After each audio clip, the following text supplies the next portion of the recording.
I did not. I'm the worst. It's all right. Yeah.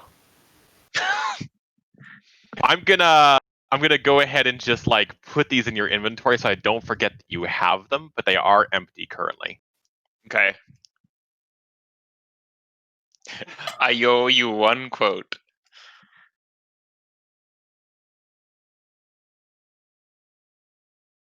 I won't forget. Wait, was the healer sash as well, right? Yeah. Steel, I'll ping you for next week's game, okay? Okay. I forgot to ping you the neck I bought. Thank you. It's Sure. napkin. Just a second, I'm gonna disconnect from Discord. My voice mod's being weird. Okay.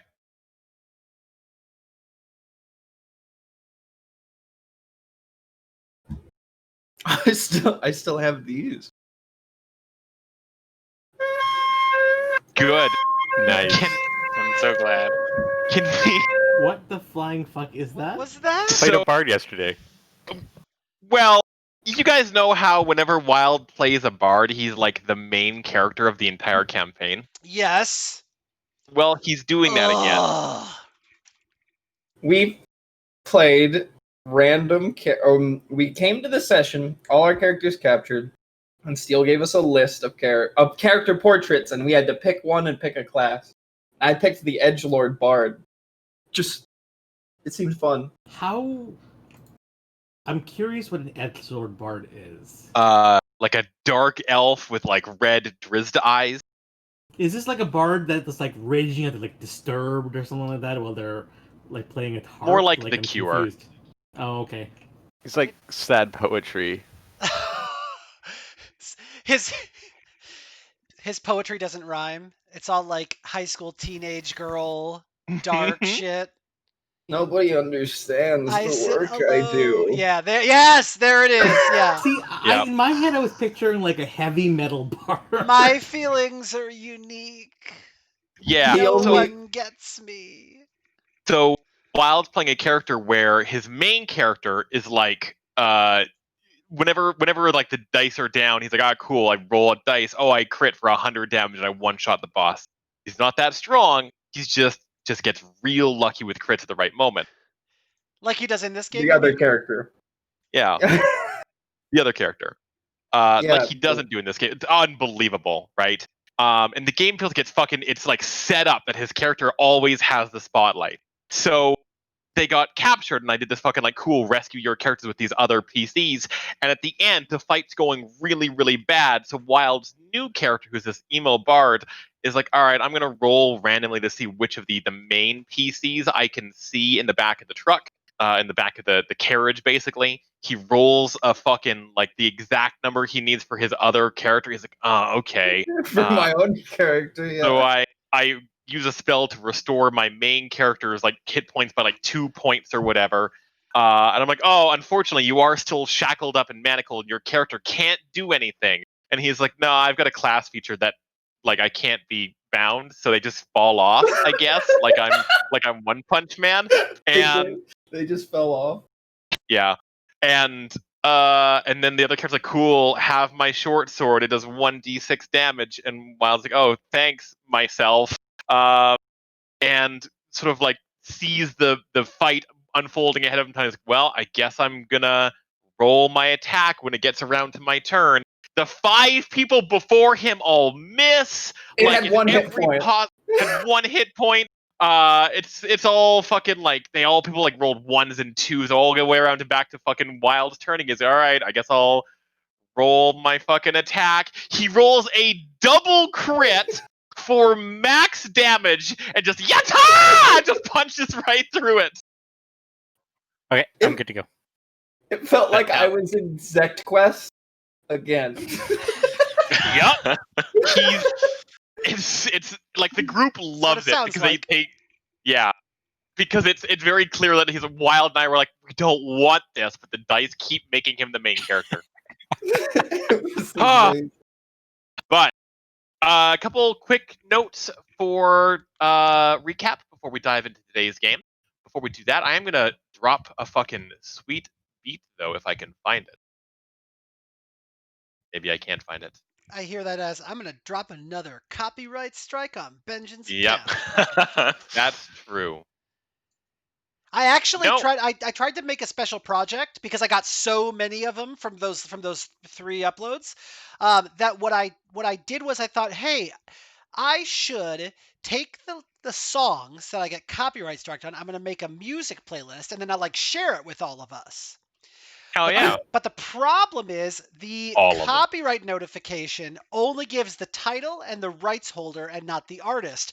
And like so many of the names are like longing. And it's like, okay, let's try that. Nope. I'm not gonna listen to all these songs called longing because 9 out of 10 of them are gonna be that emo girl teenage poetry song. So Yeah. They're all hyper obscure. yeah. It's nuts. Go to Google. Hey, I have a complaint. This one's not fine though. We're gonna see how many times I can get notifications about this song exactly. Hell yeah.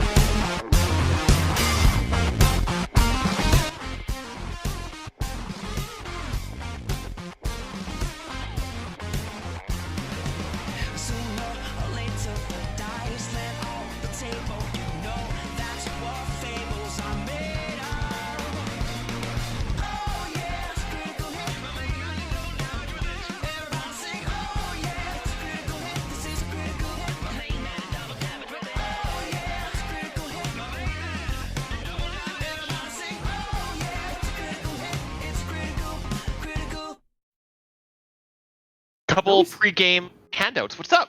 It always stops right when it starts getting good. That's the end of the song. Oh. Yeah, that's how it ends. Yes.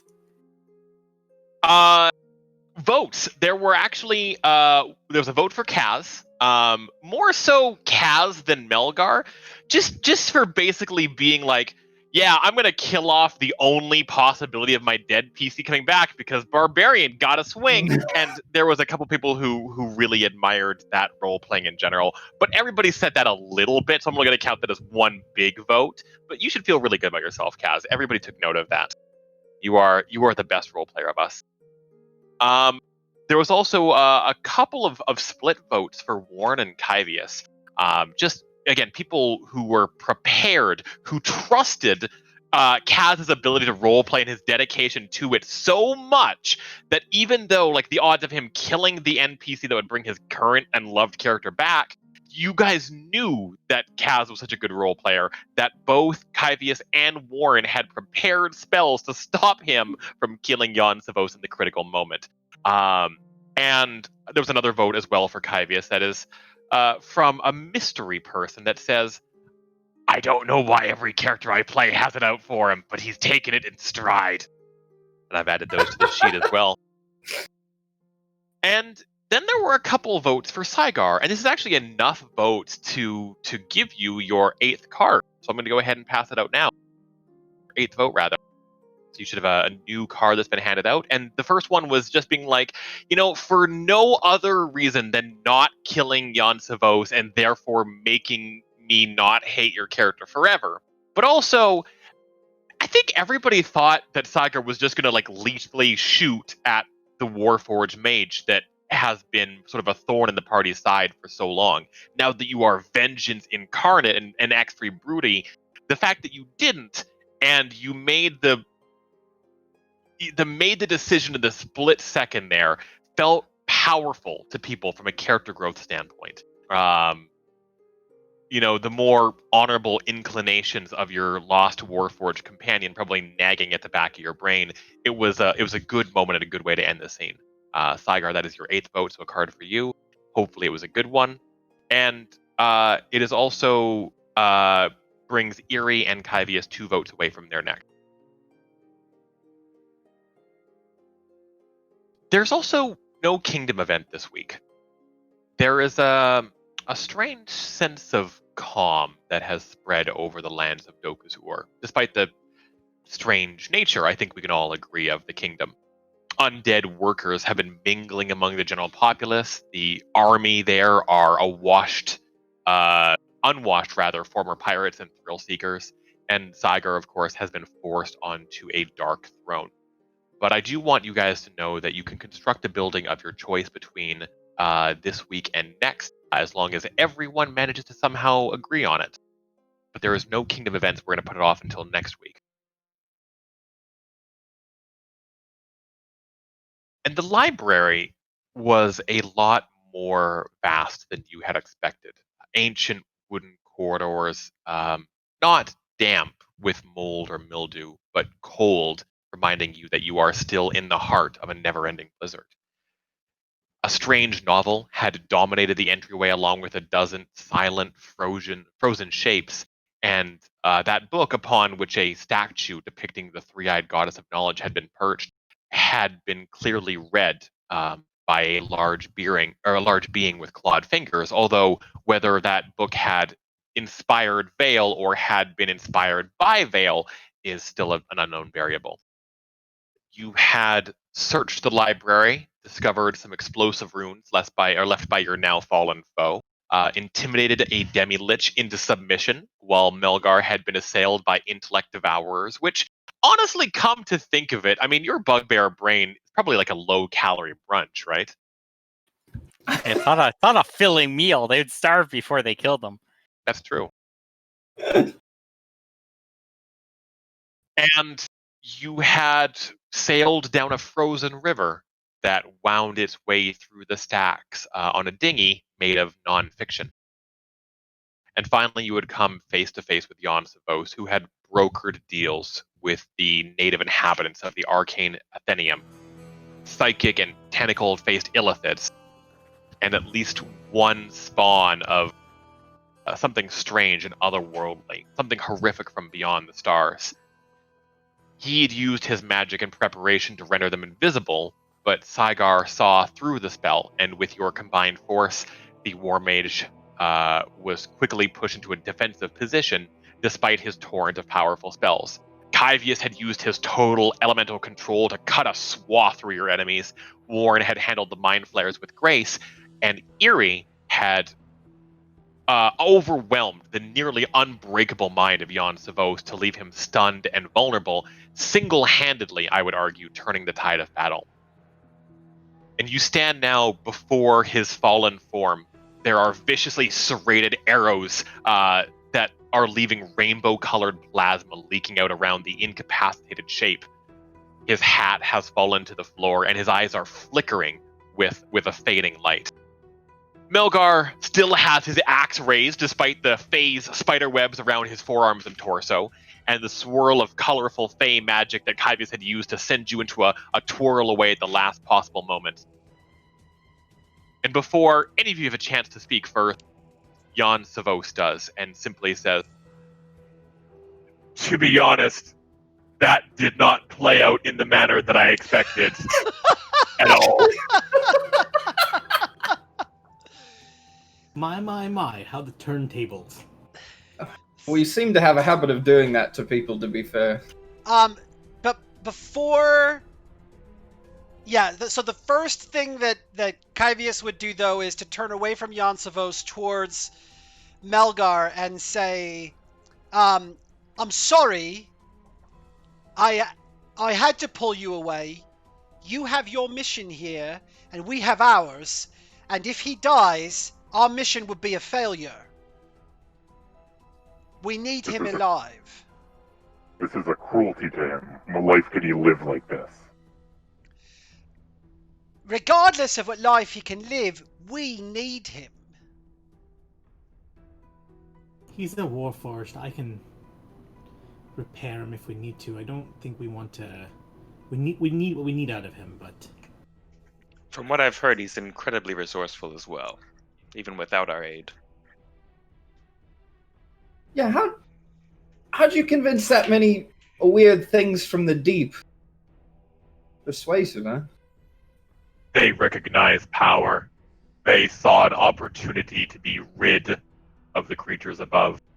And you are right. Even without your aid, I have contingencies in place. It was unfortunate that you could not recognize our power. I agree. There may have been an oversight. Can I get a redo?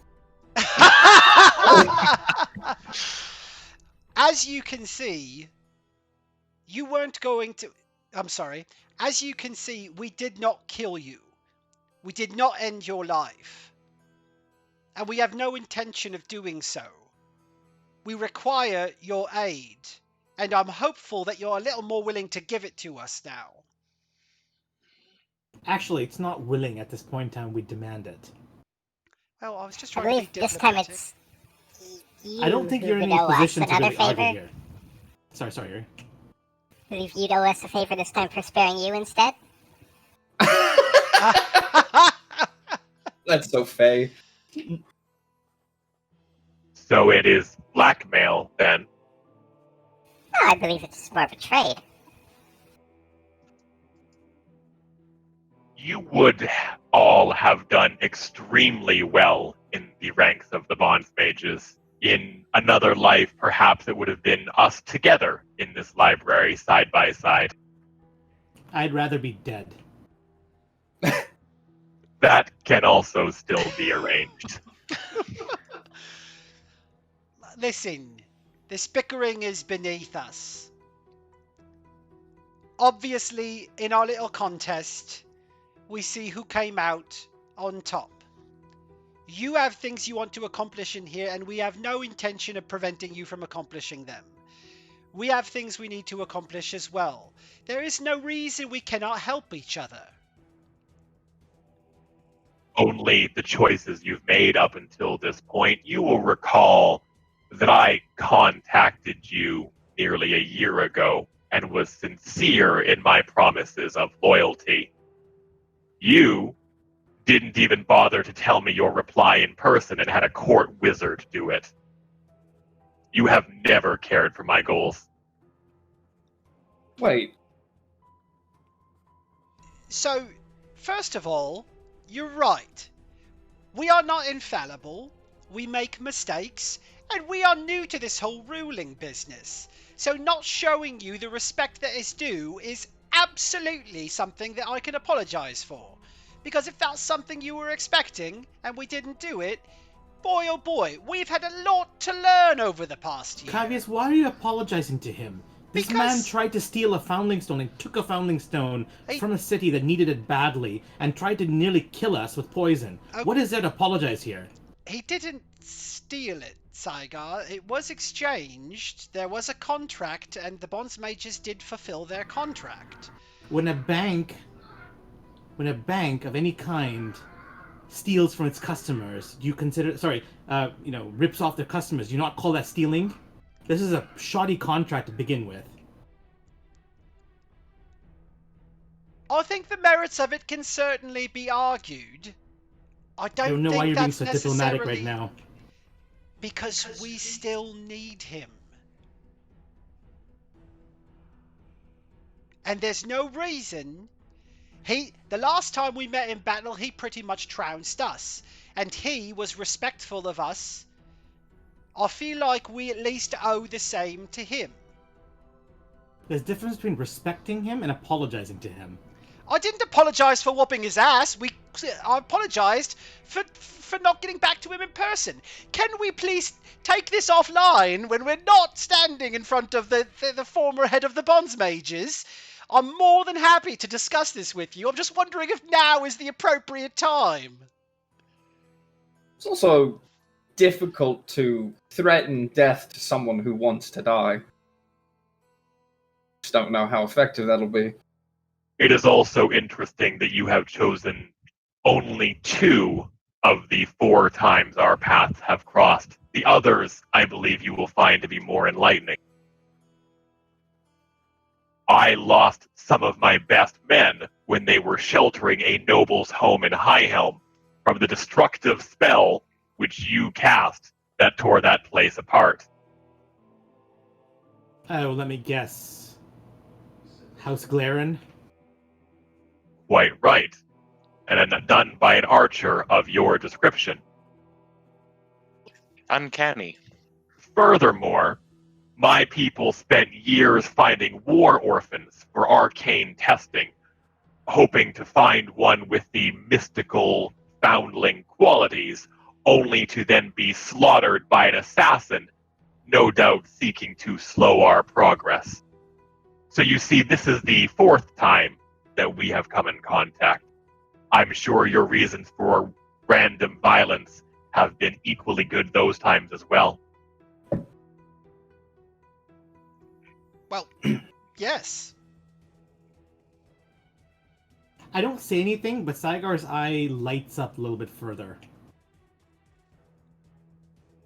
I think it is perfectly understandable that I assumed that this would end in violence as well, and opted to strike first. I mean, when you put it that way, you're right, but you're also wrong because we literally came here to talk to you. It was you who said that we had to die in order to further your goals.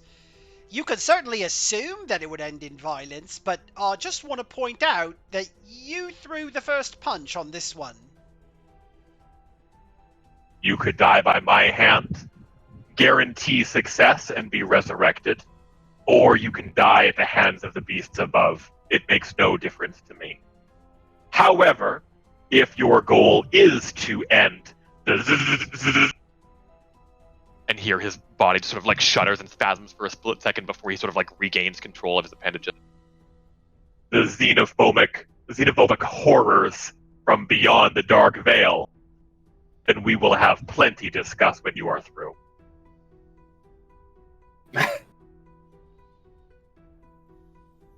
True. That's a problem. Does he come down here much? The collection is in the upper levels.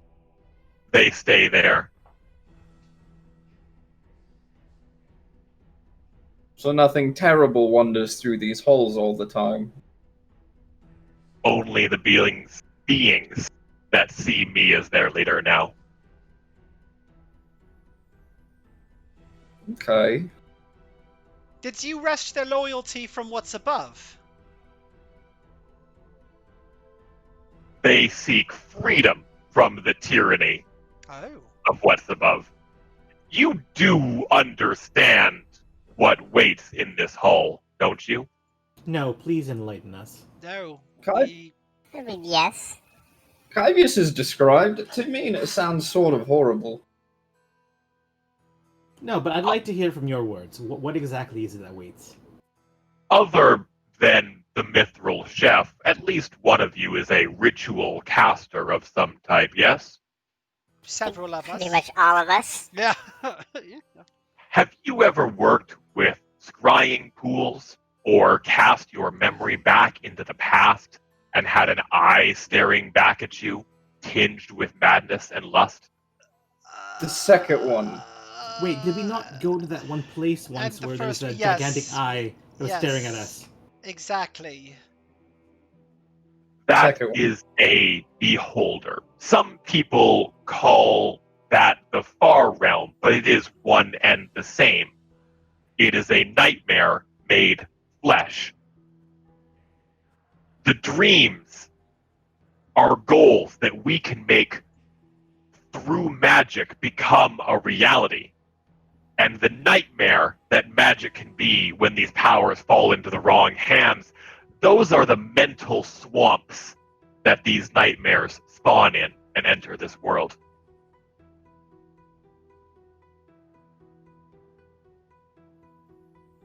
So we're going up to fight a nightmare. Could you could you put it in more like specific terms, because before we lost a year of time not being able to see you or anything, we witnessed something so horrible that it's hard to think of anything worse anymore. He pauses and says, They are creatures unlike any other. They do believe that the tools mortals use to reshape reality, such as magic, is too sophisticated for us, and only they deserve such things. Unlike other creatures, they have the power to simply take it or end it. This is a problem for people like me. They can end magic? Just... Is it similar to what you did when you took my spell and used it on me? I was fucked up, by the way. His voice doesn't waver when you're like they can take magic. He responds immediately with Yes. and then like, can you do something similar? And he goes, no. Huh. You have to think of it like they nullify it. It just doesn't exist. Okay, so I'm a little bit worried about what that would do to me. Yes. You're not the only one. Well, okay, but a lot of you have magic and use it and wield it. I am it. A lot of Well, just me. don't have it look at you. All right, that'll be fine. Everybody who has a passive perception of 18 or higher hears the sounds of shifting boards, and there's like particles of dust that begin to drift down from the sky and sort of just drift down slowly to where you are. And when you look up, you can very clearly see just the shape of something dark moving amongst the rafters.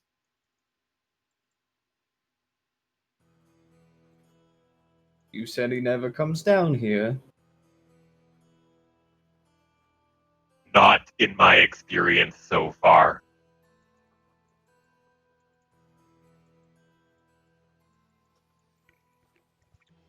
I don't know what else you have to say, Kyvius, but we're really in no condition to take him right now.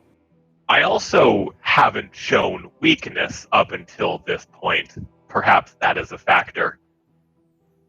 Oh, Jesus. Oh, yeah. If you had wrenched... He might be a bit spiteful about the people you set free. We should try and move him to somewhere safe. I'm assuming you're immobilized at the moment, Savos.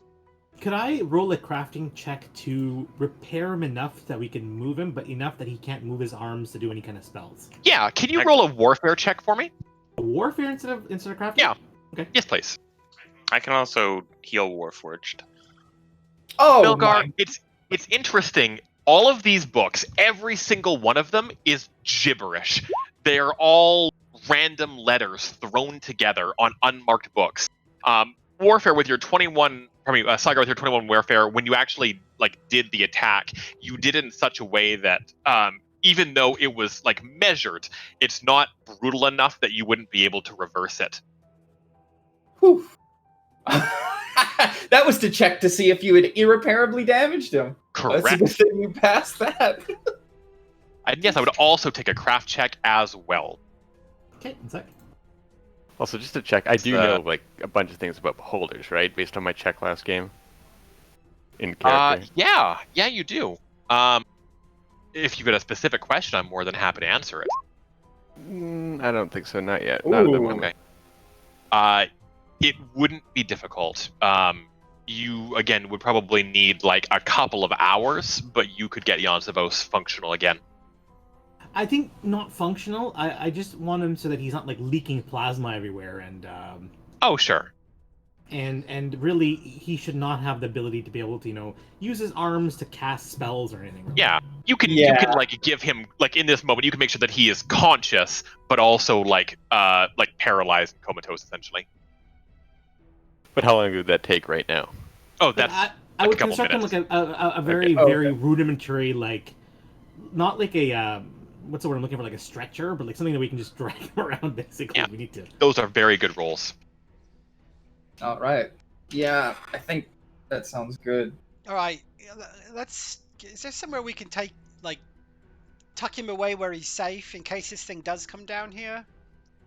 Well, hold on. Before we go anywhere, and I know I'm a bit of a loot whore, but we do need to grab that potion bottle below. And Eri, Eerie or Kyvius, I think one of you should check that. It's got the shape of a beholder. Beholders are my favorite terrain. My favorite terrain. Is there more of the map that can be revealed? I can't remember where it's down there. I think It's on the table. I remember what you're talking about. Yes. Now, call me crazy, but we're not ready to take him, and this is his domain, and he has 8 eyes at least, and I don't think we can hide from him here. I don't think that's going to happen. Yes? I feel as though there needs to be a correction that is going to be made. I feel as though you are operating under a misconception. You keep saying, 1, beholders are the most dangerous beings I have ever heard of. I am the greatest mage on Rios. I could kill 1 beholder. There are 2. Okay. That's a lot worse. I hate to step on your spotlight, Saigar, but do we not want to just heal Jan Savos and enlist his aid? Do you really, really think we can trust him, given what he just put us through? If a bargain is struck, by all accounts, we could trust him. Yeah, I'm sorry, Galadriel. I appreciate your sentiment, but no bargains can be struck with this man. He is going to win the upper hand no matter what we do with him. If he did betray us again, you just don't have to get in my way. I like you, Melgar. You bring something different to this group. While we're all talking here, Steel, I'm going to grab a vial and grab some of the goop that leaked out of this thing. Nat. Nat. Drink okay. it, pussy. Do we need to Yeah, add anything? That's the classic Saigar flavor Can I I was just missing. say that Saigar saying we can't trust him after killing a guy while draining goop out of a monster is like you just played the whole character. Yeah. Yeah. I don't have any eye goop, but I will make a note later that you do have, in fact, a vial full of it. Honestly, Steel, this should just be part of your I know! I'm not sure how you don't do a once-over on all these maps and figure out what Saigar's going to pick off this time. I mean, you made the kingdom item for it. Or the kingdom building for it. Yeah. I guess we don't really need that building, though. But before... It just does it anyway. Galadriel, good point you bring up, but before we move anywhere, I mean, Eerie and Kyvius, can you guys check that bottle? I mean, I don't want to just disturb it and take it. There's obviously got to be something behind this thing. Just waiting for Steel to say the number. It is going to be a craft check. It's DC 15. Oh, I should probably run that then. Never mind. Got that wisdom. Eerie, hell yeah. This is actually one of the items that exist because of the fucking kingdom thing that you built. And I'm going to go ahead and toss it into your inventory here. But this Beholder's Draft is basically something that some previous inhabitant of this library came, sort of realized what they were up against, made there's a few vials nearby that indicate that they had taken one, and had brewed this old alchemical potion basically specifically to use in a battle against the Beholder. There is enough in there for one person. What'd it do? This. Oh!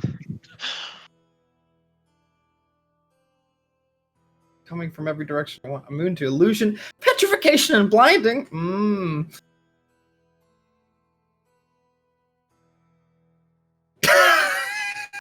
I like that almost all the way down. I was like, well, anybody in our group could have. And then the last bullet point, right? Yeah. PowerPoint. Sticking that right in my pockets. Oh, yeah. It's too small for everyone else. Sorry. Not enough. If you can't hit things after drinking this, you're voted off the island. Eerie, you can make things bigger as well as smaller, right? Couldn't you just explode this into a room-sized one that we can all drink from? Oh, it goes one way. Oh, never mind. So what's And also back, but mostly one way. What's our plan to leave? I mean, to rest. are you? I guess. Are we getting out of here now? Like, I think we need to, Cavius. I mean, given the fact that we've just been told, you know how little I trust this place to begin with. I see Melgar's mic flashing, and I look at him and say, "Temporarily, we're not killing the beholders. We're just worried that if we go now, we'll all die." Well, I see. I think you're under a misconception. You can leave whenever you want. I'm not leaving until I find the information I came here for. Okay. If I can say, Warren, what kind of preparation do you think we can make that would make us ready for such an encounter? Saigar uses his thing, and we take a rest. Oh, are you like out of powers? A lot of people are. Oh, and I We mean, do not have enough things to take on 2 beholders. I have been stingy. Great. Yeah, I'm in good shape. Barbarian. In character though, like I mean, could we not? I don't think we have enough time to study this drink or potion, do we? See if we can replicate it. Well, we need ingredients as well. Like, Yeah. We also don't have anybody who can brew potion. that is also true. I may have taken some of the ingredients from this vile creature below us.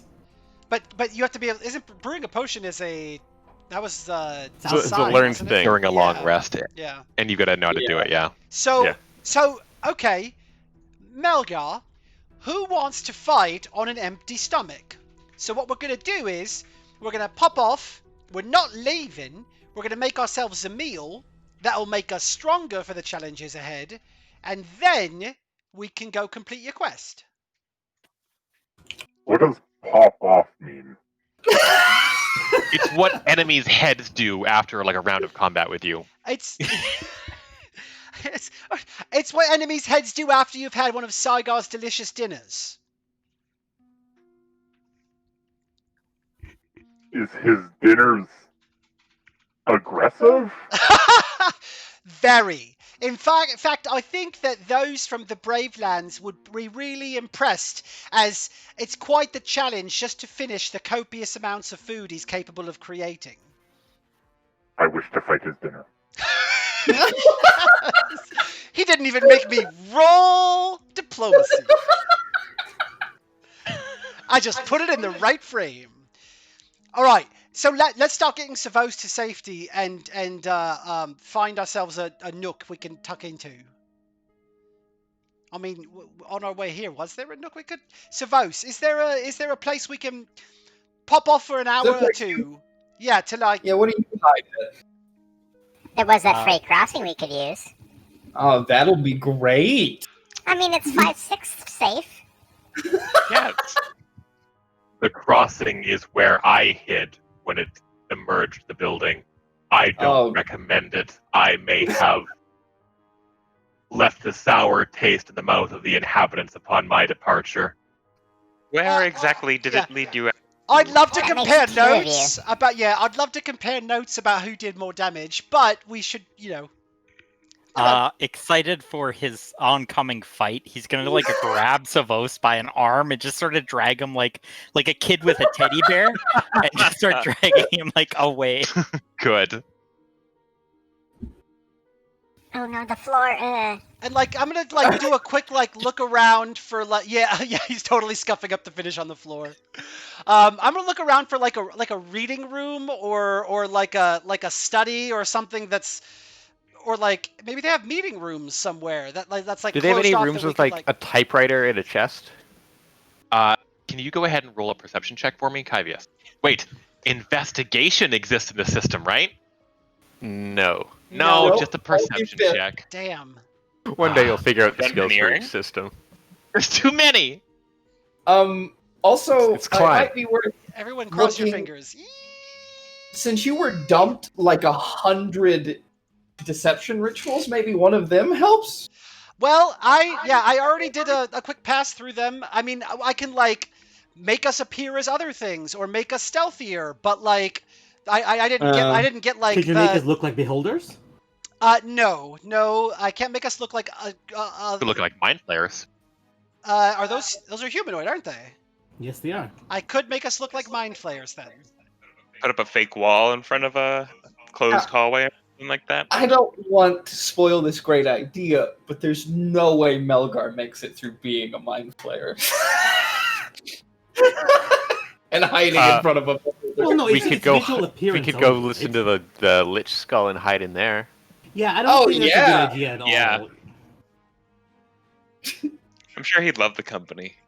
And what did Kyvier's find? Ooh, we're not level 12 yet, so that's going to be a lot of Residium to make us look like Mind Flayers. Once I'm level 12, it's a healing surge, but... Oh, sorry. It's very clear that like everywhere you go feels like it's very open. There are no little nooks and crannies in this place, unfortunately. I'm looking for a place that we could take a little cover, but I'm not seeing anything, guys. Did no one attune to the Memorial Shard? The Memorial Shard? What that? You The look thing into that your lets you inventory. act as one level higher for any ritual, you know. Oh, right. Oh, that'd be good for Kyvier's. Kyvius, I think you may have already, right? I thought you were holding onto this one because you're the one. That I'm picked it up. surprised no one. I'm surprised Kyvius didn't grab I that. actually thought Eerie snagged this one. Oh, I thought you did. But yeah, I would. Yeah, then we could do seeming, and it would only take a healing surge. Ooh. Okay. Are we able to pull off seeming while making a meal for us all to eat? Or other option, Uh-huh. I like when Eerie says things. bring us back to town, and then we just have to probably walk back. Yeah, no. All the way here? Skill challenge part 2. Or I could just try and port us back again. This seems wrought with failure written all over it, Eerie. I'm sorry. Also, do we still have anniversary cake, or is it like rotten at this point? I feel like Yeah, you all ate it. Just a commemorative item. Behold, Yeah. having a picnic. I feel like any checks that Saigar makes for a feast though gets advantage now because of the deck of many sauces. Yeah, fair. Only if he draws one that matches the meal he's trying to make. Ooh.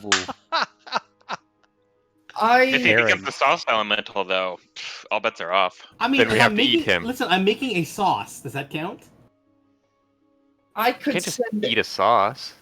I could send everyone somewhere safe but me.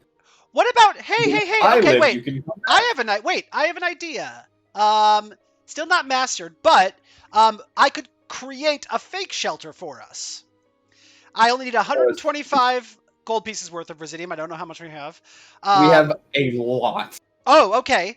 And I can cast 14,000. while it's not actually protecting us at all. I can cast like hallucinatory terrain, and we could create like a little like reading room or something that would block sight, so you couldn't like see through it.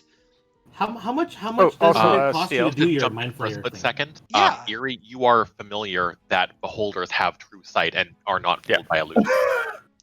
Whoopsie-doo! I was letting them have their fun. Mm-hmm. But what type of creature are beholders? They are aberrant. Aberrant. Yeah. Eerie, Warren, what's your arcana for the Imajigger? if I was level 12, I think we would have a real shot, but I'm not. Yeah. My arcana on the check would be 17, and I could re-roll, and it's minus 10, and I'd have to hit whatever level a beholder is. Is it minus 10 or is it minus 5? Couldn't we just exit the library and just literally camp outside of it and create a shelter there? Well, we saw the one beholder grabbing a foundling stone like thing. Oh, and back walk into the walk library. True. That's not the worst idea, though. But Just technically, I mean, did not one of you say that beholders don't really kind of ignore unless you attack? Is that true or wrong? I don't know. They're extremely xenophobic. They are incredibly paranoid, and they see everything as their lesser. So it's easier for them to just, like, I don't know, just shoot some murder beams at something since I'm guaranteed to kill them. They usually hate other beholders. How Usually. do they feel about undead, Eerie? How does this help? Well, what if I could make it just all appear dead? They have True true sight, sight. though. Okay. Yeah. I'm trying here, okay? I'm trying. It's unfortunate, but beholders counter your Paragon path. Sorry. Pretty much. I could. Everyone could get a rest but me.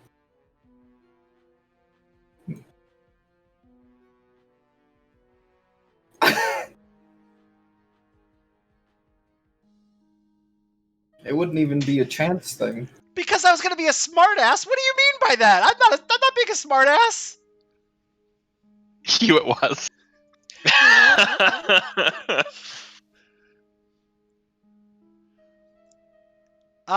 So wait, what did you say? Everyone can get a rest except you. Why? What do you mean? I can portal everyone back to the kingdom, and if I stay here, I can bring you all back. But I have to live. I'd also use... It'd bring me pretty low on surges. I have 3, but it is an option. I mean, how long has this been fight taking, Steel, so far? This is like a real-time conversation. So you're like half an hour in. No. And How long, I meant the fight itself. Like, how long did the Yansovos fight take, approximately? Oh, like 8 minutes. Oh, okay. So, like, an hour is probably pretty risky then. An hour is extremely risky. Stupid spell that can make us like a house in the the size of like a tin can. If I had Benji, my your one... mic is broken. Oh no, I was just muted. I said, Savos, do you have that? Do you have that silly spell that can make us like a mansion, but it's only the size of a tin can? I do.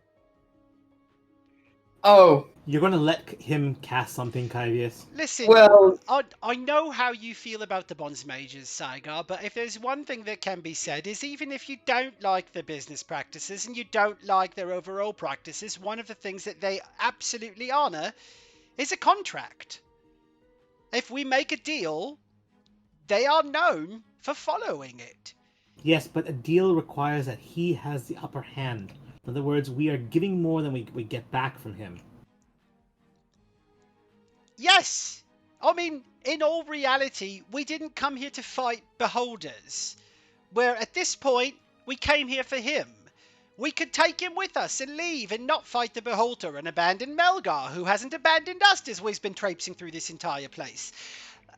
We've got to get there somehow, and this is one way we could get there. And I think that if Savos says he'll help us, he'll help us. And yes, he might want the upper hand, but we're not exactly in the best negotiating position, not with Savos, but, with 2 beholders.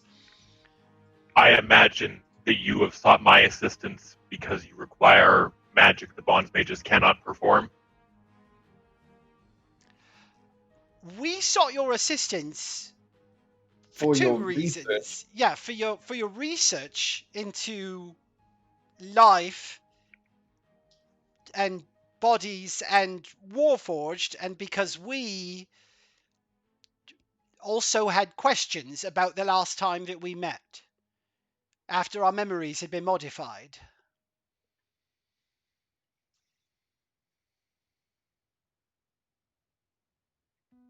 What precisely would you have me do beyond the questions?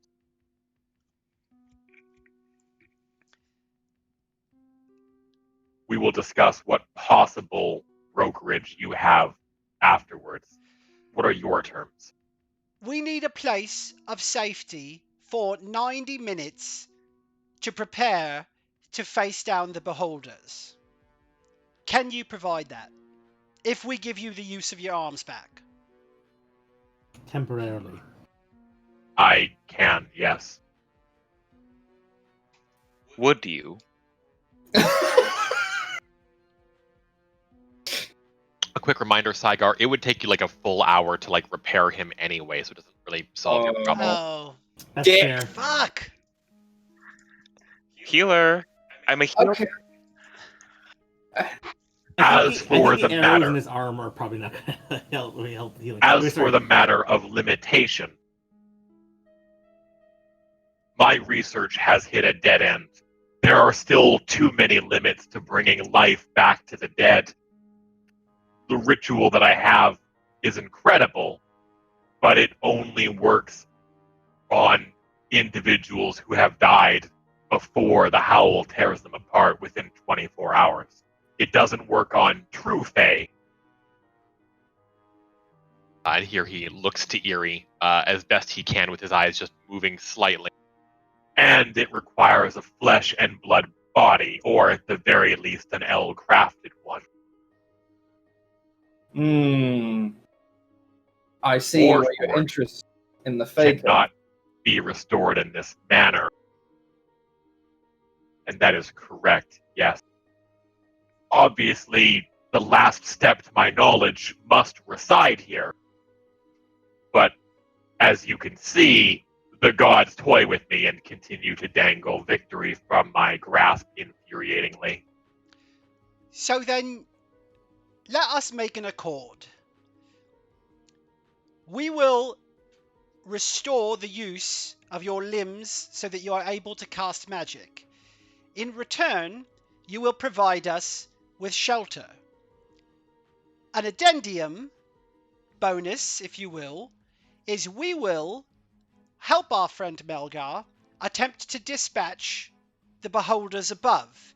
If you can proffer any aid in this, I'm sure you have a vested interest in helping us.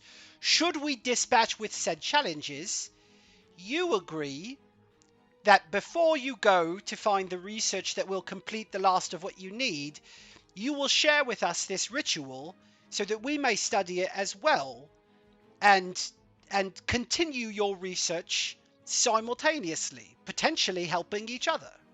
Addendum 2, you will no longer attack us from now to the end of time. I have an objection to that. Oh, sorry. Riders. I was filling out the base contract. Now we'll get to the riders. Melgar. Oh, I just don't think it's right to tell anyone not to do something.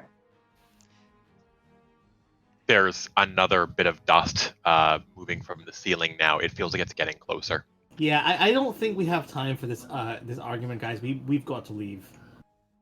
By the time we repair him anyway, it's going to take us an hour to do No, it's not. No, we're not talking about you repairing him now. We're talking about Galadriel rewinding his injury. Got it. I mean, that 100% works. That's literally Galad's whole shtick. So he knows. These are acceptable terms with one final addendum.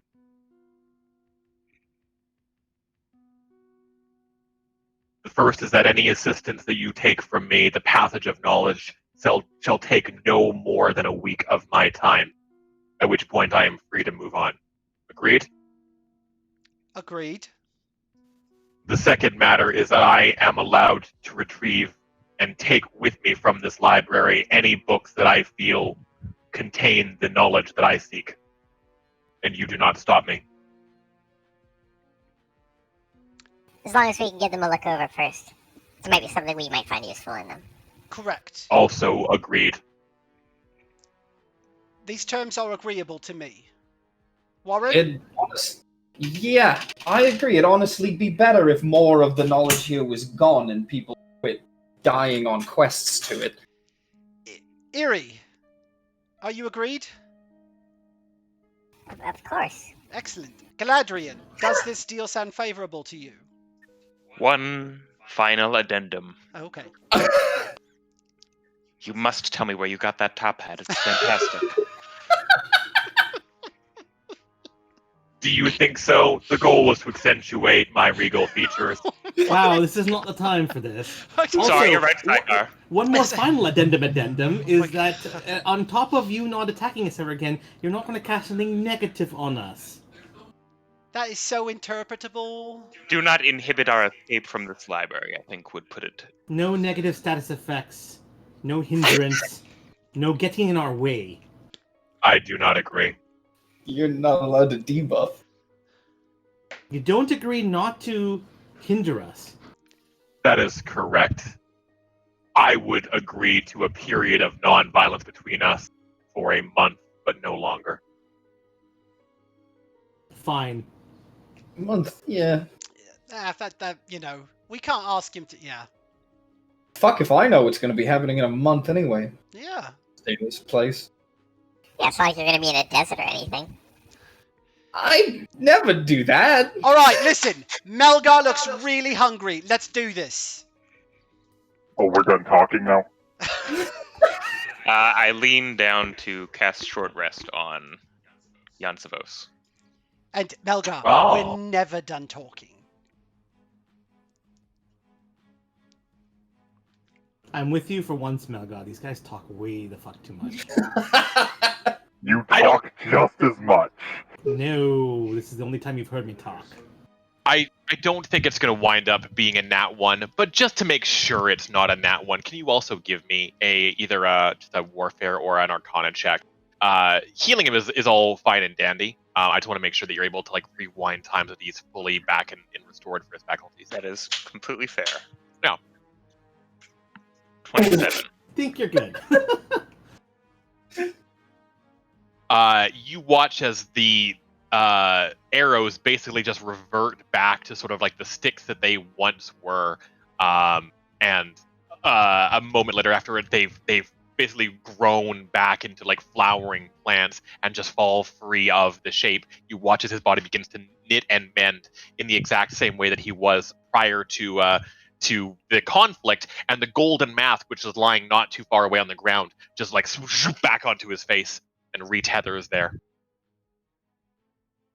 I tried to add a little bit more shine to your armor as well. I'm not sure if it worked.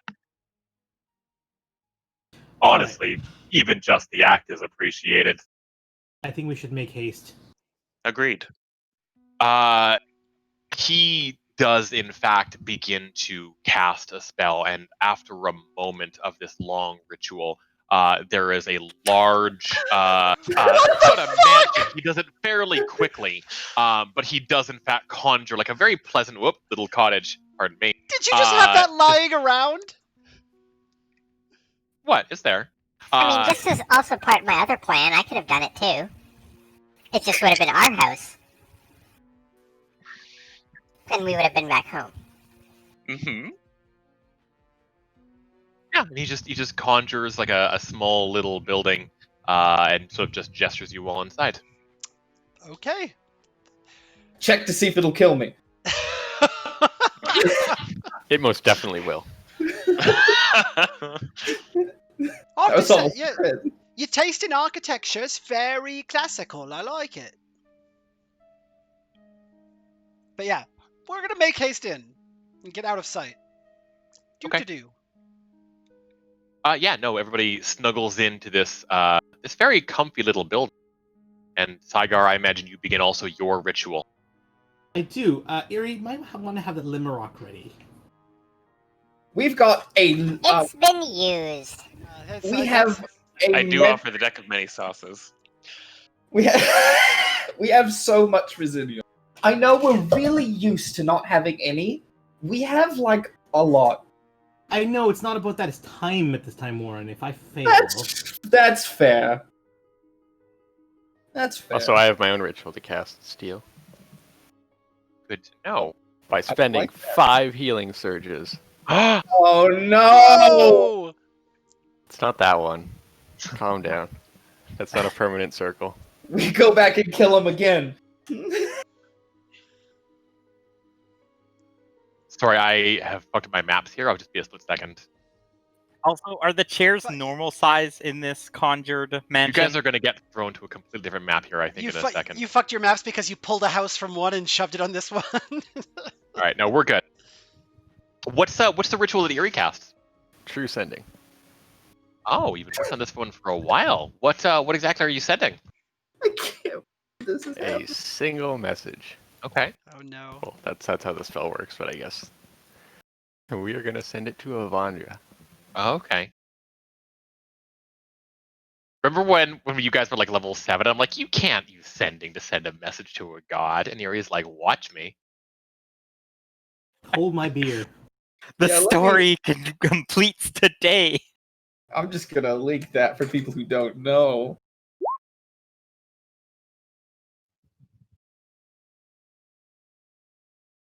Can't we just ask, I don't know, Core to just insta-kill Vale or something? That would hardly be a challenge for us. Or for him, he'd be bored. What's the message you send, Ari? Okay,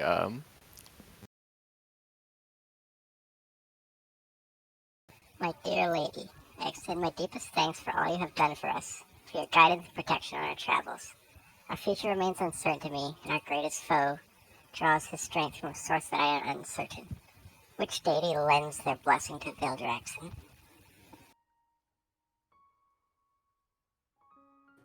Wow. Mm-hmm. There's a voice that fills your mind almost immediately, and you can just tell that whoever it is speaking to you, it feels very, very familiar. Like it's like somebody you've known for a really long time, and the first couple of words of this 15-word message reply is just taken up with just this long, tinkling, amused laughter. And after a moment of this, the voice says, Eerie, that's why I like you so much. You're so focused.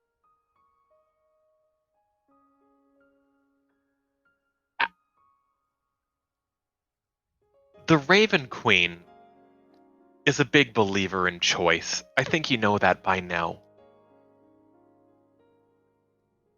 She's worried that maybe it's time for her to be replaced, just like the old god of death was. If the people of Rios choose that death is no longer something that they want, then she's willing to make that sacrifice. And at the end of the day, Erithus still has hope that Vale can someday realize everything he's done. There could still be a happy ending there, but there won't be if he's abandoned. I hate to say it, but if it does come down to violence, you're going to have to deal with Erithus' blessing too. That's the only way it'd be fair. I mean, after all, you've got me.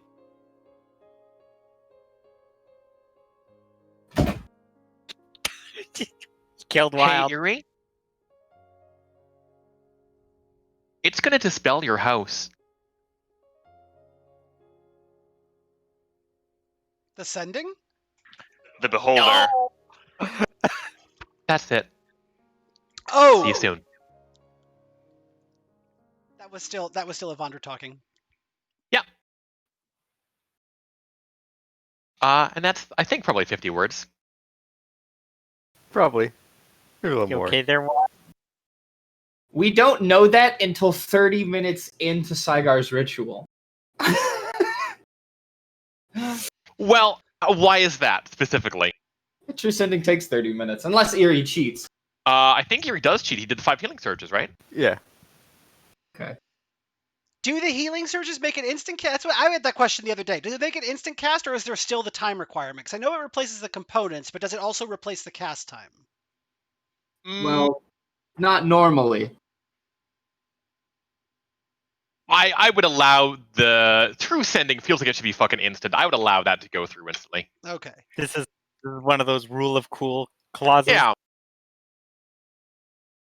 But Saigar, you basically prepare. Again, all you gotta do is not roll on that one on this hour-long check. And again, once you start, you can't stop.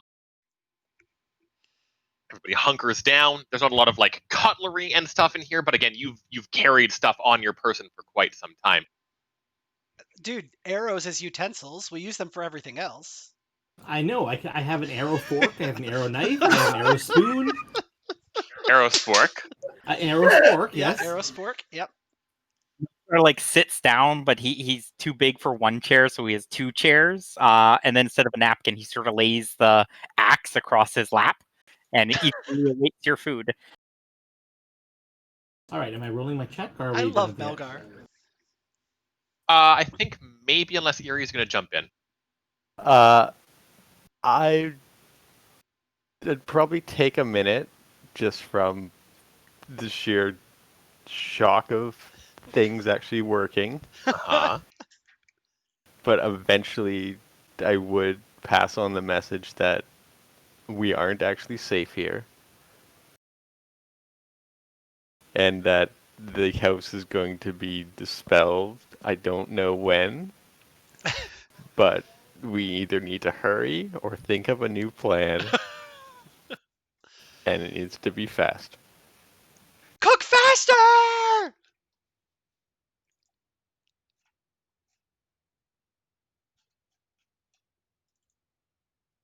So I think about, like, upon saying that, some of us try and go keep watch while Saigar's finishing the ritual? Because he can't stop. That'd probably make it worse. You think? So, Oh, if I he- didn't even know. I didn't know that this house was gonna just be out in the open. I didn't. Right, cool. Thought it was gonna disappear. Well, listen, here's the good news. The deal said he had to give us a place of safety for 90 minutes. If the place isn't safe, that means we have a clause that it's broken in the contract. You know what? We can apply that clause for the few of us that are remaining after the beholder. Well, I mean, like, if he can see through it or dispel it, like, is it dangerous at all to, like, try and, like, keep watch We're or not? Do you commit. think? Don't second guess. Just go. I I think mean, what if we you do. can see right all the way through it, there's no point of keeping watch at this point because honestly, Well, I it's mean, it's confused. Well, I don't us. think it's illusory. No, It's just that he can dispel it. is Savos So, in like, the house with us right now? You dragged him in here. Oh, right. Oh wait, no, he's well, he can standing. walk. No, that's fine. Yeah, he is, but he's working on other rituals as well. Okay. He's very fixated. So we can't like be like, Savos, can he see through the house? Okay, No, so it's time what do crunch. what do I know about the spell? Can I roll an Arcana check to see what I know about the spell? Is the house illusory? Is it? It's physical, but it is magical. Right. So it can be dispelled, but he can't necessarily see through it. Correct. Right. Okay. So I am going to. Okay. Here's what we're gonna do. I'm gonna burn some healing surges myself, and this just gives us a little bit of extra stealth. That way we can hopefully, like, sneakily look out the windows and see when he's coming, and if he starts attacking, like, we can be prepared and not surprised, and yeah, we don't get our feast. How does that sound, Warren? I don't really. I mean, do we have any other options? Not really. Okay. Not now. So it's gonna be it's not till level 20. No, okay. So nope, I need to take 200 worth of residium. That's to nothing. camouflage. Go for Okay, it. so I am gonna. I don't mean to interrupt you. Yes. My timer just ran out. As you begin to prepare casting whatever it is that you're about to do, all of you feel the house suddenly shift and lurch and like pull free of the foundation, and everybody's sort of sliding to the side. Saigar, you have started your ritual, and regretfully, there's not enough time, and you can feel the house beginning to lift, like telekinetically carried in the same way that the beholder had just carried the foundling stone up and up and up into the upper reaches. And out of the little windows, you can also see that the library is growing like smaller beneath you as you are carried to the upper levels. Oh, I'm sure this will be fine. Yeah. Okay, so. Yeah, I really wanted to fight it in its territory. So do all of rituals get interrupted then, basically? Yes, you did not have an hour, unfortunately, to do Heroes Feast. Well, we gotta run. We cannot fight. I'm not fighting. I'm leaving. We're in midair. Where do we You're run still to? inside the building being lurched upwards, correct? Yeah, we're going.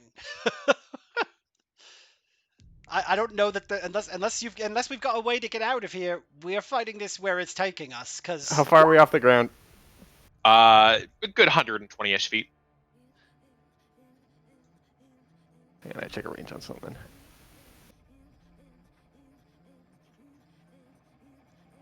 Oh, this music. Jan said, This is probably not a good sign. I can get us 20 feet off the ground. Okay. That's still quite a fall, but And then what happens? Then we run away. And hope we don't. sorry, I wanted to really quickly say, like, as your thing is being carried up, you can actually see there's a bright neon pink shape that just basically floats across the doorway, just to make sure that you can see it, as like 7 or 8 eye stalks fixate directly on you, basically just assessing the nature of your threat.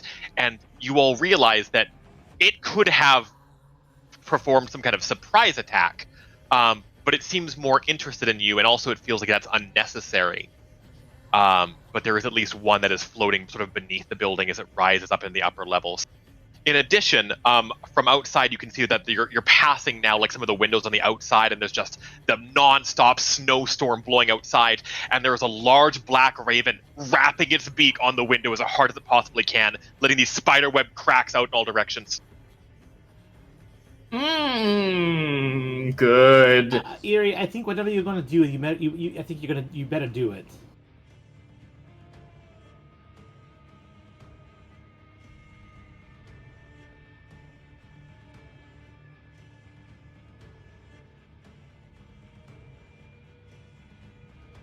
I might rush and try and like close the curtains on the eye. Yeah. Yeah, 100%. Yeah, before we get any higher, I'm just gonna whatever. I don't, because I don't want to deal with this. So we're gonna do that and take everyone as close to the ground as we can. Okay. All right. Surprise! Here we are. So wait, we like jump through a portal that Out of dumps the us house. back here. Maybe. It already got moved and moved across the thing. We don't know where the floor is. No one looked down. I could take you guys to sort of like a similar like ledge area that's not like the upper reaches. Absolutely, if that's cool with everybody. Sure. Let me go ahead and change maps then here real quick. Do you all just sort of fucking jump? I mean, Yeah. But what, Warren, Raven, friend, foe? Omen, probably that one. Such is her way. Well, are Yes, you? warn people. It flew on top of the building when we got here.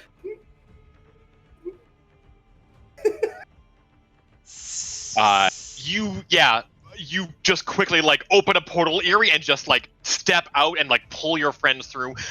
You're not too far from sort of the ledge that you were all at previously. Same sort of part of the library, as you can sort of tell by the decor. But it's you can clearly see in the sky above you that there are 2 large, like, one is that bright neon pink, and the other is like a sickly, almost an undead black circling around. Jan Savos does not travel with you through the portal. As you all step away, he creates his own and vanishes elsewhere. Of course. Slimy Good. bastard. I knew it. Look, we don't have time to worry about it. We have to go. Did my Arcana didn't tell me what he was casting? No. You could roll Arcana. He already did, I think. Oh, Arcana 34. It was a contingency dimension door. Oh, okay. Okay, yeah. Well, so we have to go. Yes. Where are we going? Order of business. Is there any covered areas? It's pretty wide open. I was gonna say this looks really wide Like open. the ceiling is just completely open. It goes down quite a ways, but it goes all the way up to the fucking reaches where they were.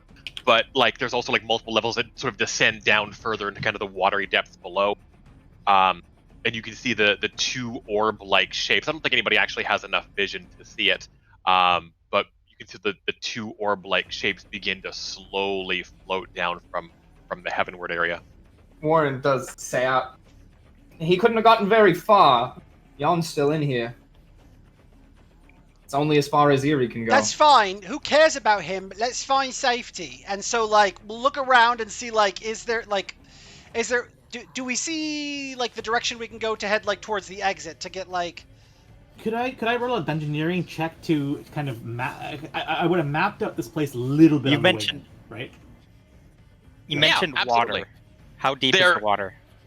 It's probably 30 or 40 feet. It's not super deep, but it's a frozen river that's probably not advising you to swim through. That flows through it. Saigar, with a 28 dungeoneering, I mean, you know exactly how to fucking get out of here. You're pretty sure that like it's a long enough trek that you would basically double back to where you had been teleported here by the Demi-Lich, and then it's a who fucking knows. Oh, right. Because we don't know how to leave through teleport. that. Yep. Yep. Steel, question. Yeah. How fast is...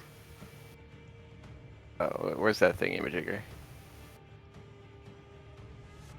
The year-long preparation. If I spend a hero point to make a ritual fast, how fast is that to cast Doubles it? the speed. Okay, so that's not helpful. Well, it would bring it it would probably bring it to the next tier. So, like, if you have a 1-minute spell. Well, it's 30 minutes, so it would be. Yeah, you could make it like a 5-minute, but you probably don't have that level of time. It's okay. Beholders are very slow. They're still heading towards us. Well, we see them descend. They are. Yeah, they're descending, drifting down very, very lazily. Yeah, this is an intentional run. We're leaving. So yeah, let's make our way back to that place that we got teleported. Good. Help us, Fred! Yeah, move your tokens. Oh. As you rush towards the staircase down, you immediately come face to face with one of the creatures that just like flutters down on one side. Very, very interested you. Broad, just incredibly broad smile. It has a body like an entirely living brain with 8 of those stalks beginning to move. And then from the other side, on the other, you can tell that like the fact that you are on this like open avenue basically doesn't help you, as on the other side there is another beholder that begins to like settle down.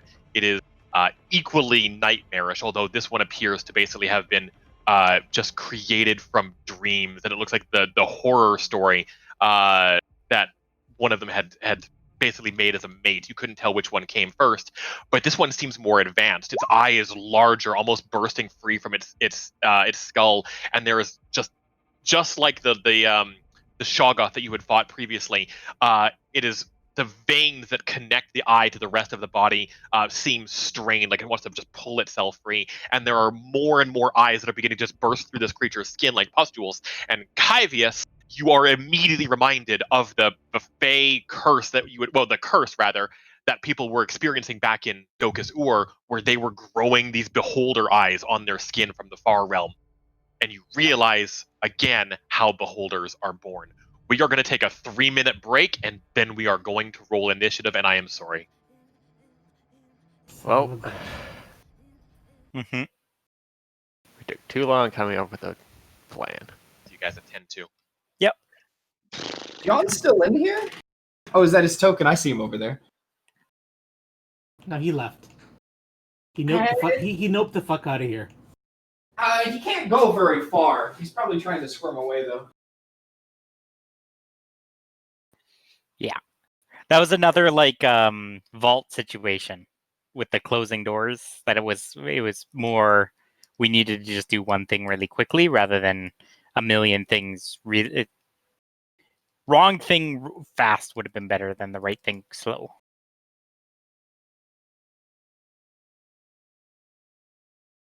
We should have just left. I have a feeling these books are going to come into play here. There's one here, and there's one up here.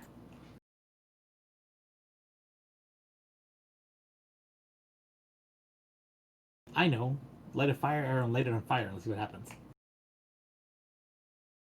Well, this is TPK scenario, so... Oh, I have 1 healing surge. I have 3. I have 1 healing surge, no daily powers. Mm-hmm.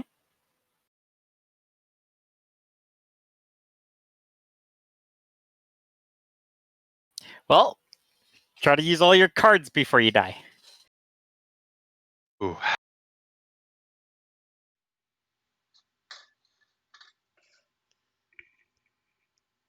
Did you draw that yourself? That is quite the most horrifying version of a beholder I've ever seen. I did not. These are both stolen from other things. I think the beholder on the right is actually the one from a Dungeons and Dragons game for computer, and the one on the left again is obscure Japanese RPG Maker game that I heavily edited. It used to be like a creature's face, but I added the eye stalks and the mouth and the other eyeballs growing off it.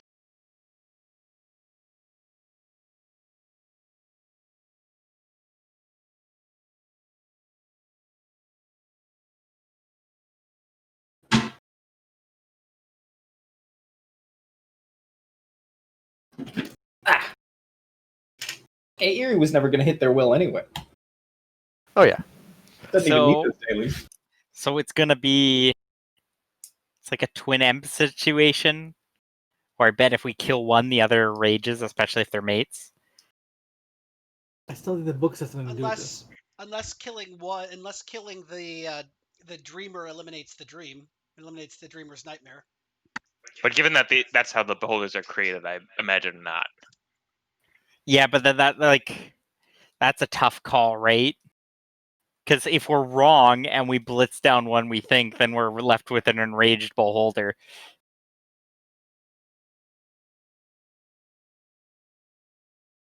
If it helps, Yuri knows that they're pretty dispassionate. Yeah. Oh, okay, so we won't have to live with the guilt of breaking up true love if we live. I mean, the whole thing is that like other beholders come from beholders' nightmares, and that's why beholders don't like other beholders, because they're looking at their own nightmares. So what you're saying is they're here to fight each other, not us. Or they're in love. They're just going to fly across and give each other a big kiss. Maybe we read this entire situation wrong. They just want to adopt. There was a baby beholder.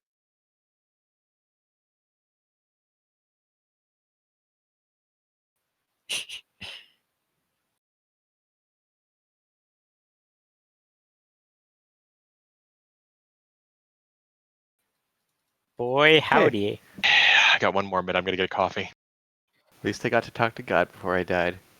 Mm-hmm. So, like, of the people that don't have resources, it's Erie, Warren, you're out too? I'm just not as prepared as I'd like to be. I think a couple of us are very low on healing surges, especially Erie after that ritual. Yeah, he has one. True. I was saving dailies specifically for the beholder fight. I just wanted to have a little bit more. I'm curious on how one of my dailies will function with these beholders. I'm curious how any of us will function with these beholders because of the anti-magic. Do we know, do 4Es work like 5Es, where there's just wherever they're looking, it's a cone? We don't I don't know know. how Steel's done it, but yeah. Okay. Fourth edition special. beholders don't have anti-magic. It's like if you are looking at them, you're just automatically dazed, or whatever. But the anti-magic nature of beholder does not exist in fourth edition. Oh, okay. Or I think I've seen how some of them have it. Like it's just a at-will minor action, like close blast, like 6 or something, where they block you out from encountering daily powers for until the end of your next turn. Yeah. There also isn't fire breath that deals 80 damage, but yeah. On the bright side, guys, this could be 2 more strength for me. It could be. I'll fucking tell you what. You kill one of these things, you get a killing blow. They're 2 apiece. Yes. Melgar's gonna live this. The story of Melgar. There's some people with me once. They went away. Do they have a preference? Like they target people with more magic more from their xenophobia? Because I'm about to light up like a beacon if that's the case. They do. And is everybody back? Cool. Time to aggro beholders. You okay? Also, does somebody want to wear the Slayer sash? It's sitting in our inventory. It might, Too late. Oh, fuck. Never gave it to anyone. It also is like, Well, friends, Okay. I'm gonna have everybody. To roll anyone initiative, watching the please. stream, I am not trying to be cool. In fact, it's the most uncool thing. My eyes were dilated. They're killing me. I don't think there's probably no one watching the That's stream. fucking awful. Hang on one sec. I have it. Where's my thingamajigger? Oh, that's so bad. Yup. That's the best roll you could have fucking made, Warren. hey, Lamau. Okay. That's the fucking result of 32. Tell me which people want to go after the Eye Tyrant, the pink one, and who wants to go after the Beholder to sort of split the round up, the Void Sphere. Let me double check something. Yeah, do you want to go at the middle of the round or the end of the round for each person? It's wrong. That's 33. I never updated the power. You can look and Okay. see that it says 16 in the box, and it's supposed to be 17. Fantastic. Is everybody going first then, or do you want to have at least one person go after the Eye Tyrant? We should split the bosses. Don't put bosses back to back. That's how really terrible things happen. I would like to go before the Eye Tyrant, though. Okay. For shenanigans. I also would like to go before the Eye Tyrant, but after Kyvius, because I want to draw enough attention for me to die before my first. I'll go before the Void Sphere. If I can go before the Eye Tyrant, I can do barbarian things. I don't have and much could debuffs, but I potentially can do something. heal after. So I guess if anybody has to go after, then it'll be me. If does that make sense?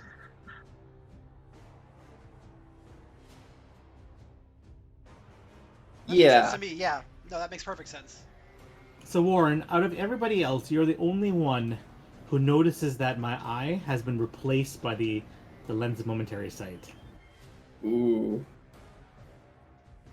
That thing is big spook. Would you say this looks like a correct initiative order then, guys? Wait, that's the wrong Oh. order. Hang on. Fucked up.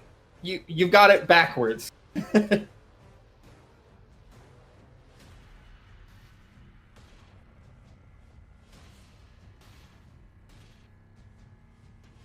I'm the worst. I'm so sorry.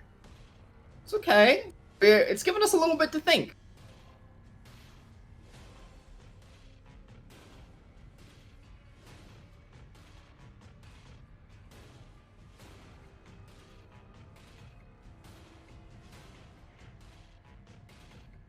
The tone's gonna be sent after we hit one once, and the health bar doesn't move.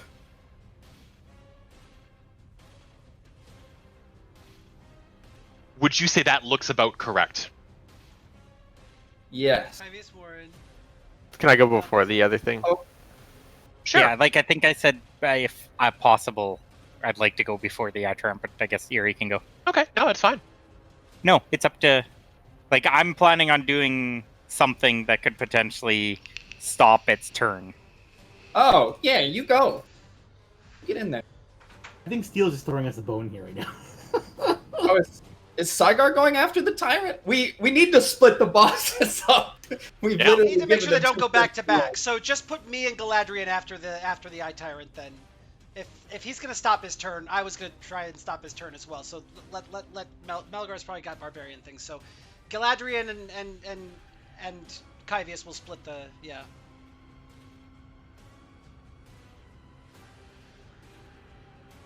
We're gonna adjust the numbers here, but does that look like a better order? Yep. Yeah. Oh boy, yeah, sure. Good enough to die in. Mm-hmm.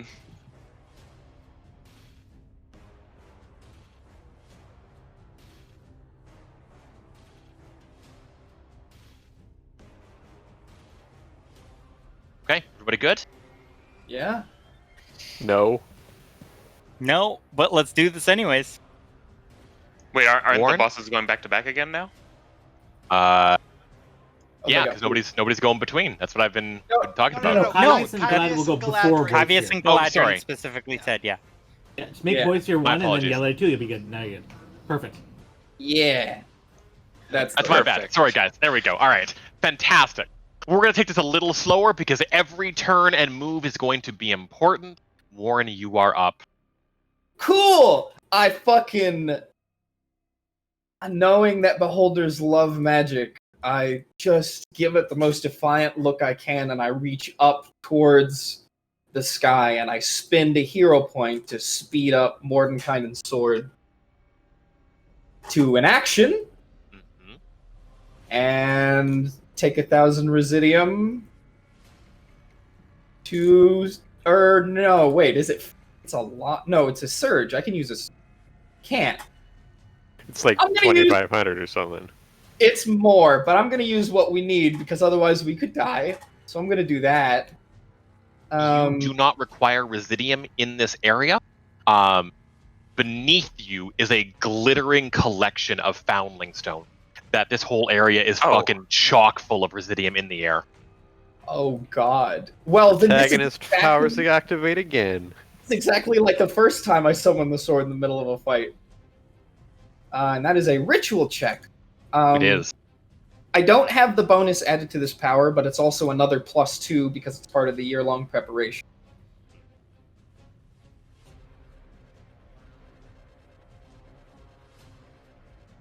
Sorry.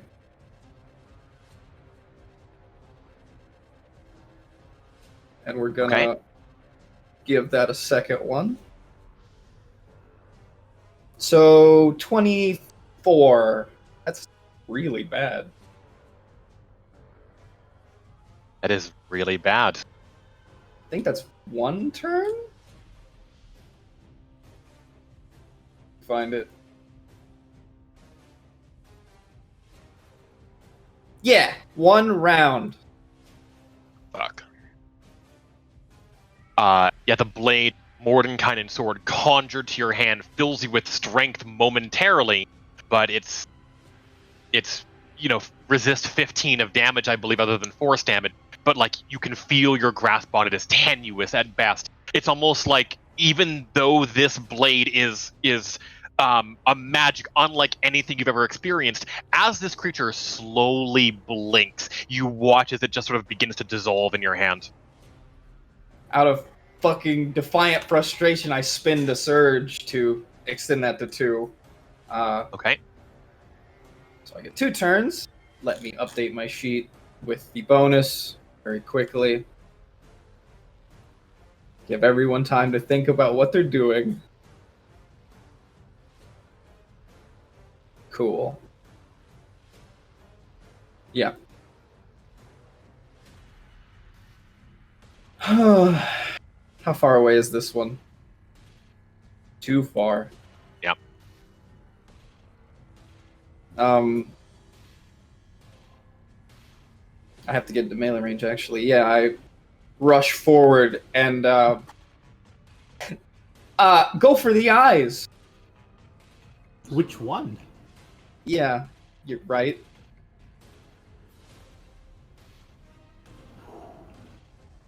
Oh, that's the wrong thing.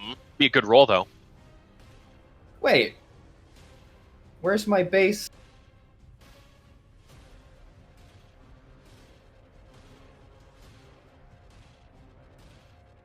I'm very sorry. I don't actually even see this power on my sheet.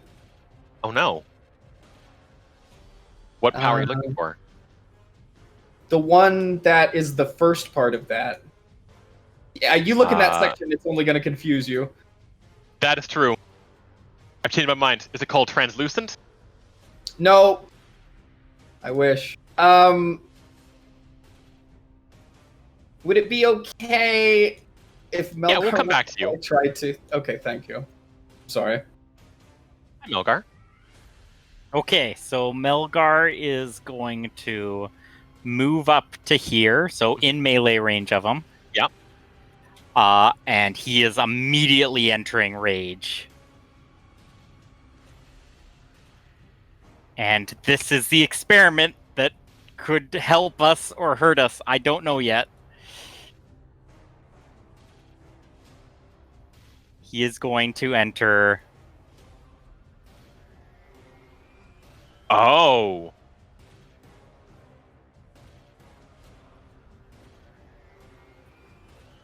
Does 22 hit his AC? It does not. Okay. You bury your axe deep into this thing's face, and you watch like one of the teeth gets chipped, but I'm sure you can add more to it. Can't you do something about Yeah. that? Mm-hmm. He's a barbarian, of course he can. It reduces his con permanently by 2. I'm sorry? Is this... Oh, that's the enemy, okay. It still does 22 damage, right? Or 21 damage? 21 damage. Oh Okay. yeah, have And are you doing anything, Galadrin? Because Kyvius looked around you. I don't think I want to. That's fine, because I am going to use a hero point to get a second attack here. Oh, wow.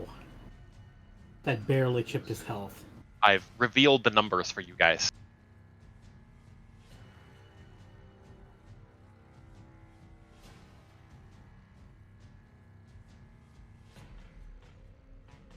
Whoa! Jesus. Well, Can I get a... So as he chips the tooth, he continues the momentum and, like, in a crescent pattern, brings it up, and then the full weight sort of buries into, like, that front part of his eye socket, and he just full weight down to try to bring him down to the ground. Can you give me your And crit I will- damage, please? Crit him again. wow. Holy tits! And then I, upon a success... Ah! Melgar, Nice. stop! My heart! Can you please go ahead and Oh. roll your d4? Damn it. Does he get knocked prone? He does not. The course. holders just float. Because they're all full of hot air. But he is blinded. Not sure that helps that much for a magic creature, but we'll see. And then Melgar... I'm sorry, we can't fucking let that fact that you just did 81 damage pass without a fucking proper effect. 120 something Yeah. damage. Axe Right. goes buried hard right into this creature's face with just a roar. You can watch as like the eye is split down the center, blood pouring from both sides, and the creature doesn't stop smiling, but the eyes all turn and look directly at you. Ooh. The strangest Sick. Oh. part is that it doesn't seem to respond in any kind of pain. And then he will do as the last part here. Well, it won't do anything for now, but we're throwing it down because everything needs to get in. God, 81 fucking damage though, for real? Yeah. 81 plus 21, right? Yeah, 102. This is actually a perfect follow-up. I fixed my thing. Now I'm gonna miss. Fantastic. Warren. Yeah, and the gaping wound from Melgar is gone. I'll strike him. Warren? And does he get combat advantage for that? Well, he went He- technically before Melgar, right? Oh, right, yeah. 27 does not hit its AC. Fuck. Holy shit. Doesn't really matter. The hit sucks. I mostly want the stance. But good to know. You alright if I overwrite your mark there, Melgar? Does it matter? Sure. Well, it could potentially get me an opportunity thing, but here, do yours. Cool. Gonna mark the big bad guy, and I'm still on psychic damage, so let's see how this goes. Ends my turn. My turn from the future. Okay. Before you go, this creature takes an immediate turn. Oh, Before Eerie has a chance to respond. yes. and the lasers just begin to like blast out towards you, Melgar. And the first one is a blinding ray, and the second is a prismatic ray. Ooh. Does 22 hit your fortitude? Does not. Okay. Oh my Although you have robbed this creature of its sight, you are not affected by it. The prismatic ray strikes you as well. Does 20 hit your AC? No. Okay, that's it. Cool. Did the beholder have a magical effect when I hit it? No. Okay. Did those count as ranged attacks in melee? No. I like Melgar's temporary excitement, though.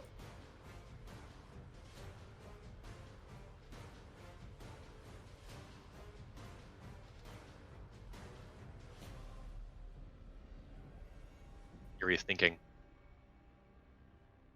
I was just waiting for you to say it was my turn. Oh, I'm sorry, it is your turn. Okay.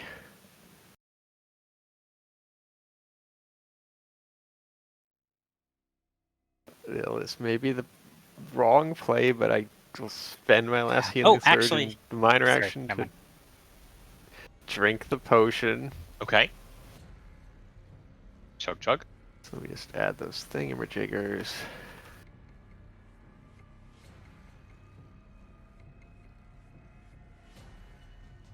Oh, this is the one that goes. Okay. And then I'm just going to see what happens. I'm just going to target this one and with just 2 power points and just hope that's a 9, not 2. I'm just going to try and weaken its mind a bit with an augment 2. Oh, I need to click my token. That's not going to hit. 26 does not hit its will. Yeah, I knew that. Is it 26 or is it 28? Doesn't matter. It doesn't matter. It's not going to hit anyway. It's Then got I'm going a lot. No, I know. Oh, actually, it's actually 30. 30 30. does. There we go. Why is it 30? What? Because the draft. Oh, the potion. Oh, so +2 to hit from that, and what +2 to hit from what else? Combat advantage. It does not Oh, give it's combat because blinded. Right. Well, blinded. Right. It has true sight regardless and all-around Yeah, vision. yeah. It does not grant combat advantage. Okay, so not does matter. No, unfortunately, no. But you know it has either 29 or 30 will. Then I'm just gonna move away. Okay. Saigar. So I'm going to target the one far away from us, and I'm going to use my lens of momentary sight on it. Does it reveal anything? It is precisely... Oh, hang on for a split second. Yeah, no, we're fine. It is precisely what you think it is. Okay, so I have +2 to my attack rolls against it? Yeah. Okay, first The and beholder foremost- is an eye of the beholder. You sure you want to split the damage with how much health they have? Well, it's not so much to split the damage, so much as to stop it, slow it down. Oh, okay. Yeah, that's. I yeah, forgot you yeah, can to do do- that. Oh, right. So I'm going to use my... so I've already used the lens of momentary sight in my minor action, so I'm just going to target it, and I'm going to use this attack Okay. on it. Give me 1 second.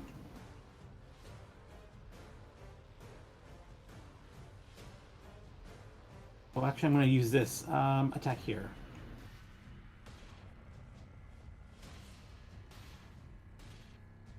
Uh, 31 does hit its reflex. Okay. So now it takes 2 to this penalty to reflex, and it's slowed. We'll at least figure out what their range is.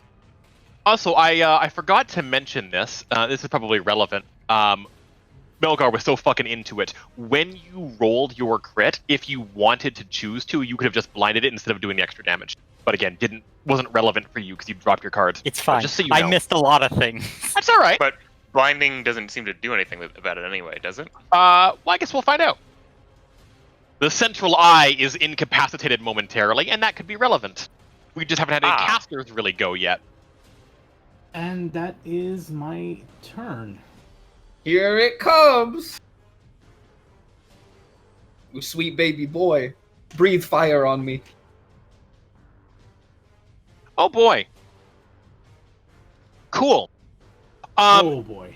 Seeing that you're Saigar attacking its companion, two of the beams just blast out, one towards you and one towards Melgar. The first one is for Melgar. Does 33 hit your fortitude? Yep. Let me read my. Saigar? I have immediate Nice. immediate reaction to it. Well, Can I have access to my token? Yeah, I guess. Yeah, I can't. There's nothing I can't select that. Oh, I'm sorry. You should be able to. I can't. That's good to know. Yep. I'm just gonna get rid of Guardian Land. Here we go. Oh, okay. So because this is a reaction to it, as it's hitting me, I believe like it would go off it simultaneously. Is that correct? That is correct. So as it's hitting me and the laser sort of is bearing into him, Melgar is going to trade another blow and slam his axe into him. Is this an interrupt or a reaction? Reaction. Fantastic. Wow. 23 does not hit its AC. Damn it. 48 damage though. You know what? That was a 7. Does a 29? Or wait, no, that's way more than 31. I cannot tell you that unless you want to do it. Yeah, I'll spend that for 48 damage. I'll spend my 60 into him. Yeah, Melgar, as you vanish, like between eerie twisting the fates, just you pull the axe back and just leave it right in the creature's fucking eye as your body vanishes. But Jokul does not. And then... Oh, no. Okay. Got it. I did the wrong thing. Fuck, okay. Wait, were you trying to stop it from taking you away? Yeah, I do. Whatever. God damn it. Okay. Since the first ray was the first one that I saw, that's the one I'm going to try and use this on. I think I get it. Melgar does not disappear. A second here. Yeah, give me a brief moment to read something.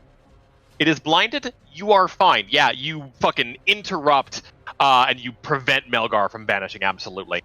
Saigar, however, goodbye. I am vanished. You are banished from this realm. Saigar, your body begins to freeze as you look around, and you are sort of just floating in just this endless expanse of cosmos. And in the distance, you can see an enormous, like, globule, like another beholder, float past nowhere, hundreds of miles away. I can see where he has an initiative, caveat, but thank you very much. You moved him to the GM layer. Okay, gotcha. Yeah, I'm good. Is it blind at the one more round? One round. So it'd have to go from the full... Since it was used on We'll- Melgar's turn, it would be till his turn, I think. Here go. Everything's fine, Kyvius. Don't even worry about it. No, I'm going to get this out of the way now because it's the thing that's least likely to succeed of everything that I've got, but if I can roll... so I am going to dash around to behind it, being scared of its main eye and not entirely sure if it's blind or not, even if it's been kind of sort of confirmed, although I think they can see 360 degrees around them anyway, so... Centralized blinded, yeah. Yeah, okay. I am just going to... try and, just get around, scared of the central eye, even seeing, and then I'm gonna look up at it and just start studying it, and my eye is gonna, blaze bright, dark, blood red, and I'm gonna try and get inside this thing's mind. Like I said, this is a Hail Mary. I'm gonna get out of the way. It probably won't succeed. I believe in you. No. Oof. Oh, God, rolled terrible. Its mind is this crazy alien manifestation, and it is impossible for you to get a grasp on anything even approaching a rational thought. Why can I never see Does it what still get number dazed? I rolled? No, the after effect is only if the effect triggers. Miss the target is missed dazed. On a target miss, the dazed target is savings. dazed. Good. And yes, absolutely. Cool. Absolutely it is. I was just not sure if he was immune to it at this point. You know what I'm saying? He's immune. To daze? Or to Oh, no, dominate? he's not immune, sorry. Okay. Okay. Okay. Boop. What did I roll? Can anyone tell me what I rolled? 8, I think. Yeah, oh, there. an Okay, 8. I just want to know which number is the roll. No, I was gonna have to roll above a 15 to get it. It was like I said, it was a 25% chance.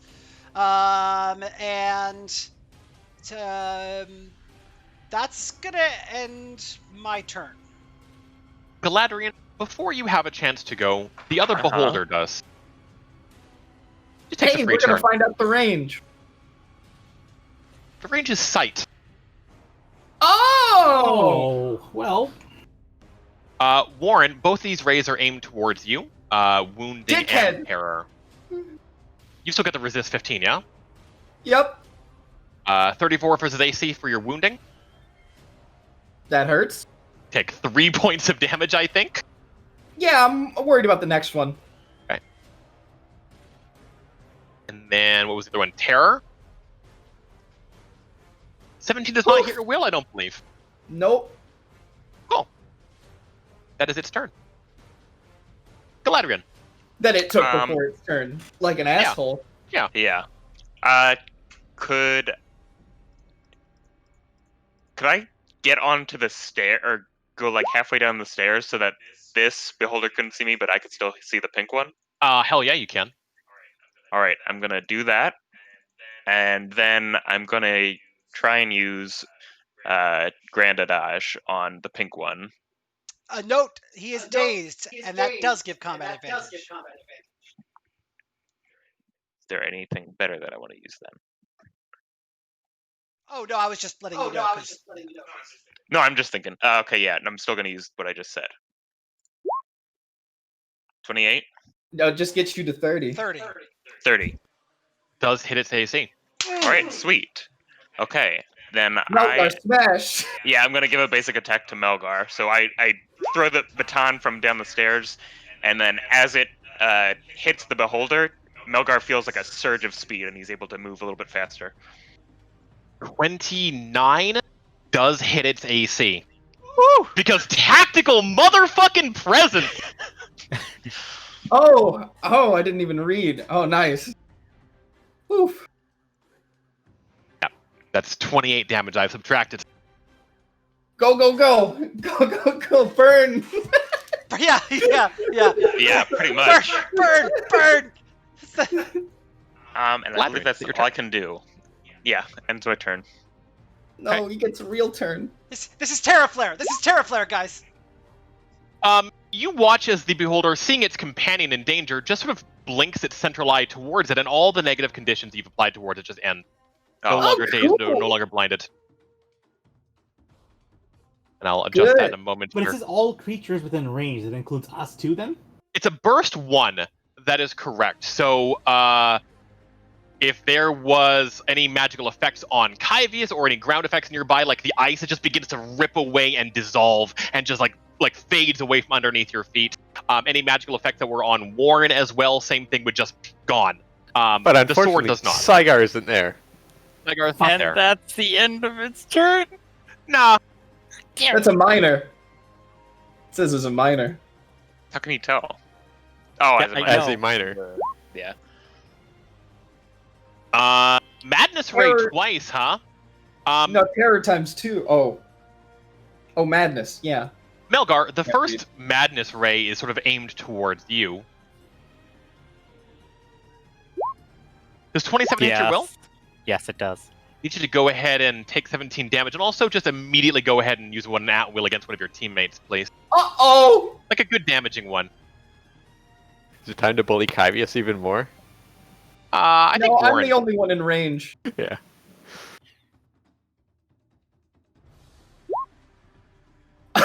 Wow. Thank you for your kindness.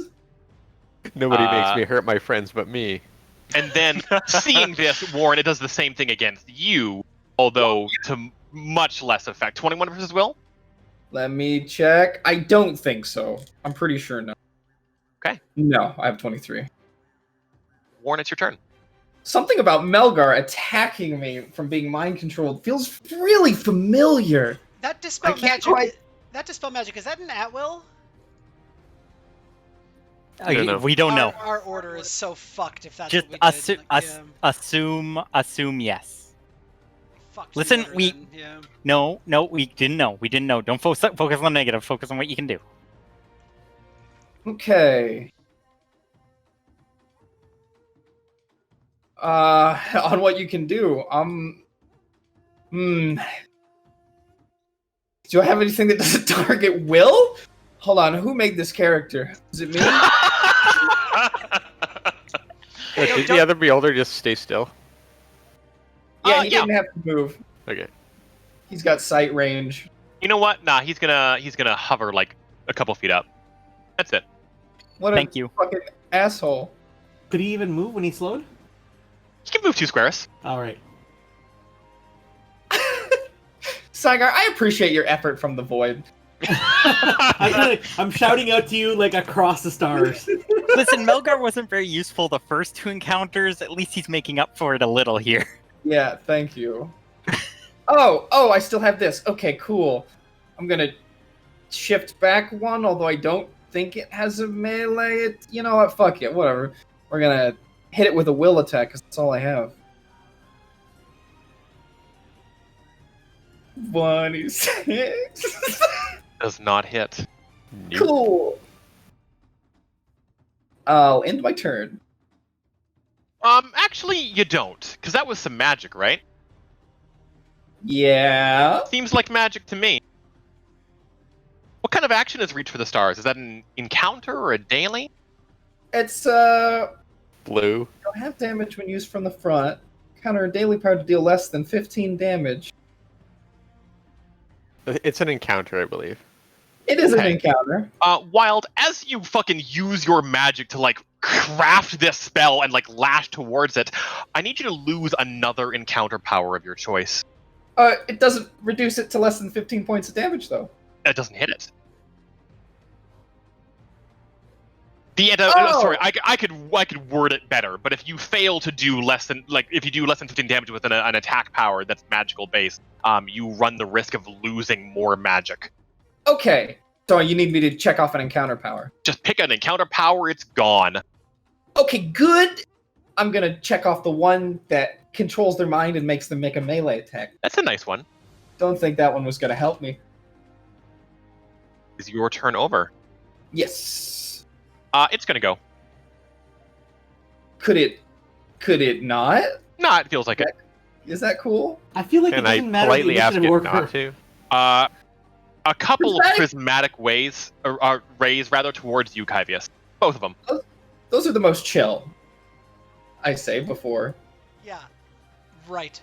Those both hit? Wait, the first one is 27. That would hit, but the second one, thank God for my new robe that I didn't give to Eerie. No, wait, I'm only 21?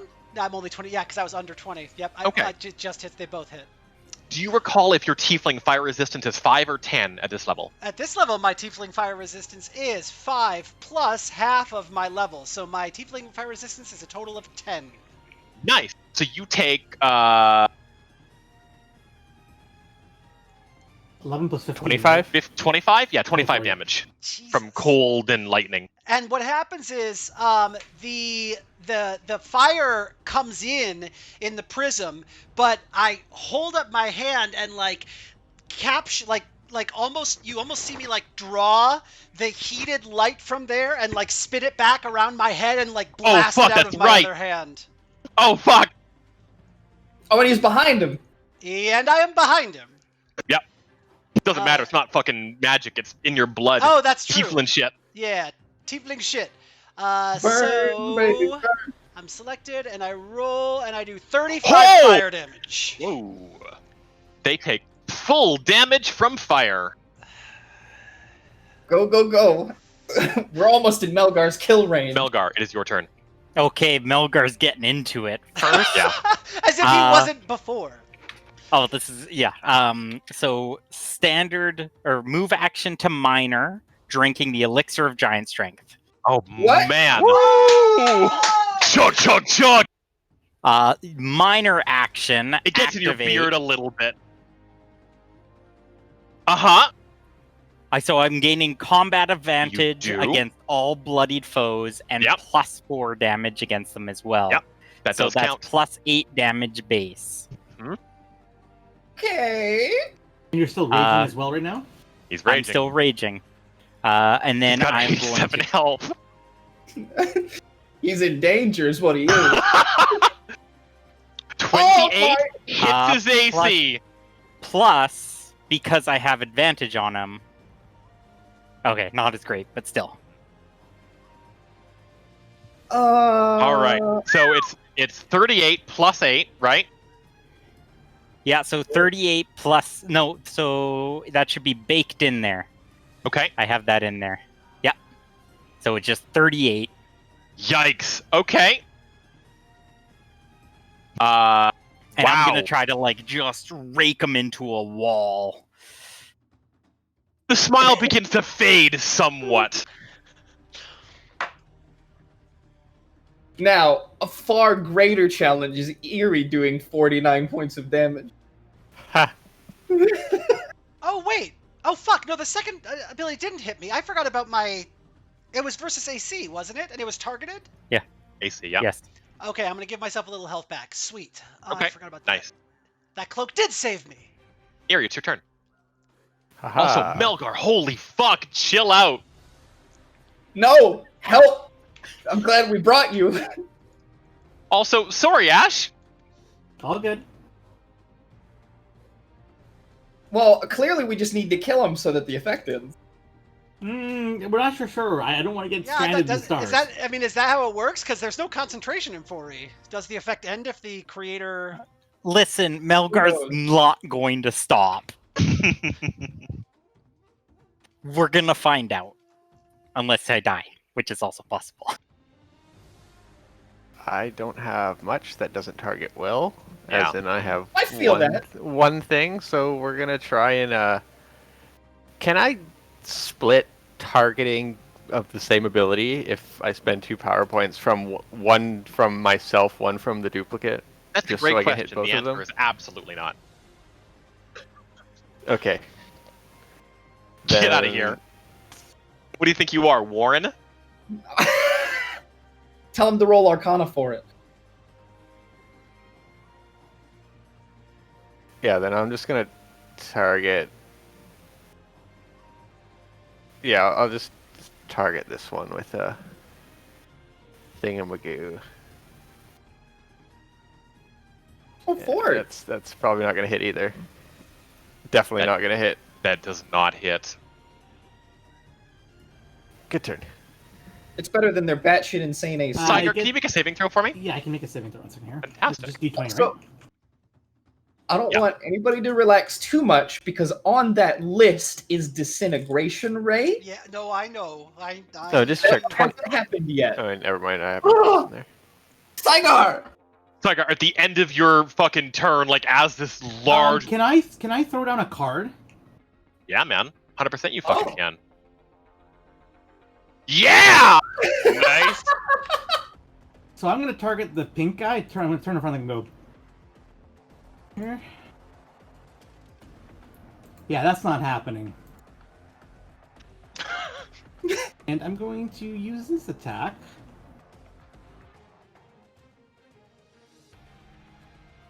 The 32 hits AC. And the other one Nine. does half damage.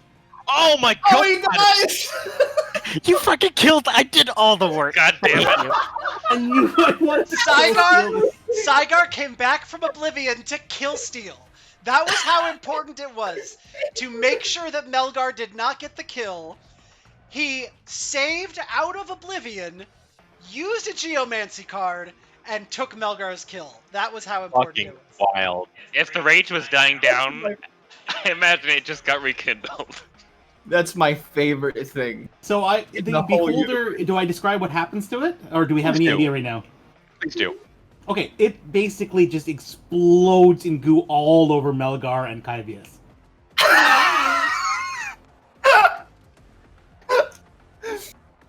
It like splatters on Melgar's face, and he just turns around and with a big grin on his face.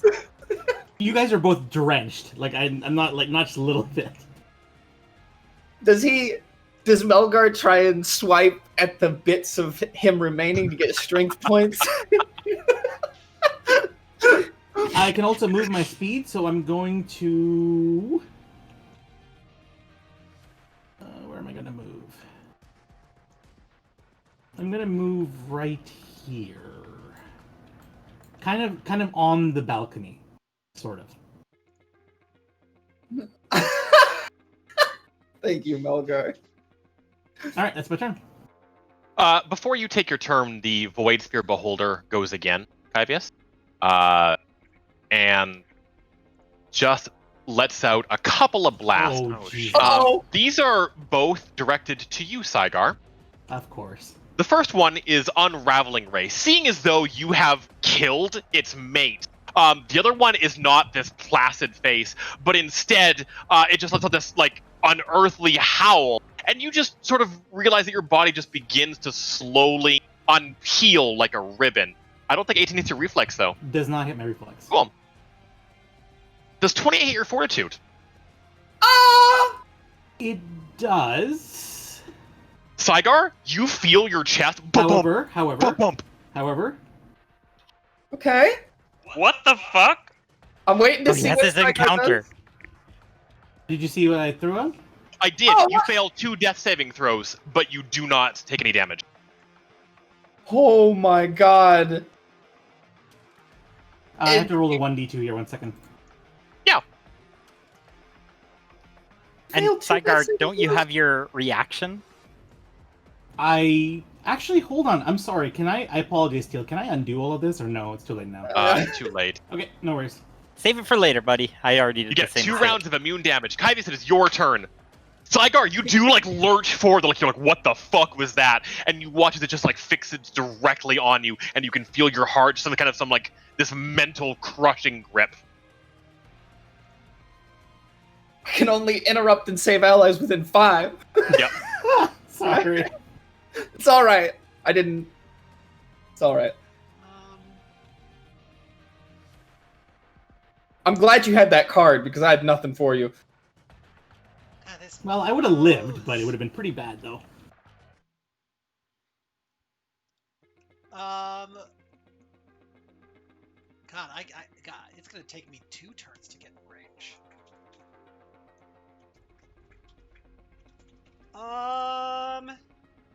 Saigar, your range is like infinite, right? Yes. All right. You're swapping with me, aren't you? yes, I am. I knew where you're going with this. It still doesn't get me in range, but yeah. Kyvius is gonna like wave his hand around and open up a little portal, and you see a portal open up near Saigar, and you see him kind of reach through, and there's this blink as they switch places. Zoop. Dude, I love you. Your range is infinite. It was going to take me 2 turns to even get there. And then I can't see the squares on this map, so I'm just going to measure it out because I'm taking the dash action. 6 squares. Jesus, that's gross. Oh, thank you. Thank you for that.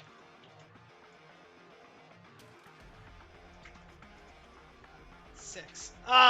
Okay. That's my whole turn. The lad. I'm gonna use Deadly Waltz as my move action, and everybody shifts 4 squares. Oh, yes! As the movements play out in front of them. Am I in range of that? I believe so.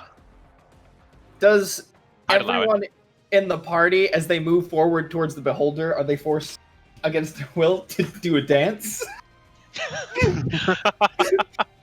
No. You sure we could do this? I mean, if you want to, if that was what Warren would have done, then that reality would have played out in front of him. I don't think so. And then I'll give Saigar a basic attack as he feels time move swiftly for him. Fuck yeah, Saigar. Give me the shot. I have a +2. It doesn't really matter, but It might matter. This AC on this creature is higher than the other one, but 35 does hit. Excuse me? 30. Well, I have 37, but Yeah, 37 hits. What an asshole! Sick of these fucking things. Is that the end of your turn, Galad? I'm so It scared. is. Can I go? Yeah, go ahead, Yuri. Okay. did it I'll already spend... go? No. Yuri's gonna jump in first. I just felt like having a turn. Okay. So I'm gonna use an action point, and so I Uh-huh. get this. Oh, I get. So I gain a +1 to whatever I do. So I'll just add that into my weapon. And I'll do an augment 2 on this, and just try and steal some of its time for myself. Do you think Claire intentionally did this after he saw that one of those was a 20 to make one of us just suffer in anticipation? Ah! That hits. Hang on, I gotta check. Is that really worth reflex?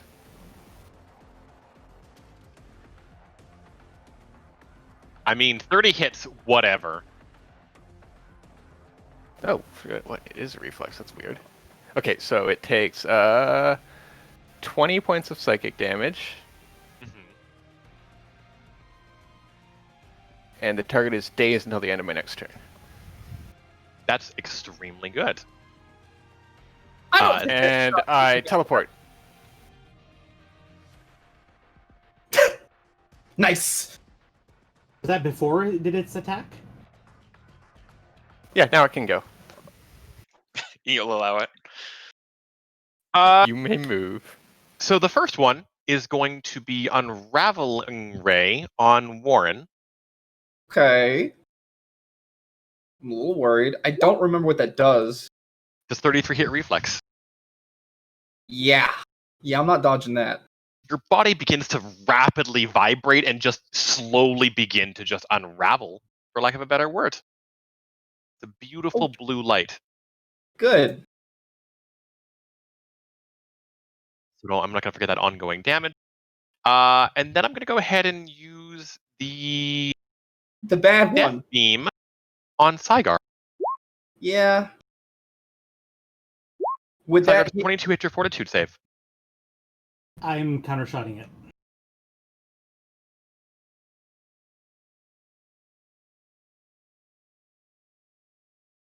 $28 does not hit its AC. Does he have additions? I have Warren is here! I He have 30. gets 30 from the lens. I have the lens, so I have 30. Does 30 hit his AC or no?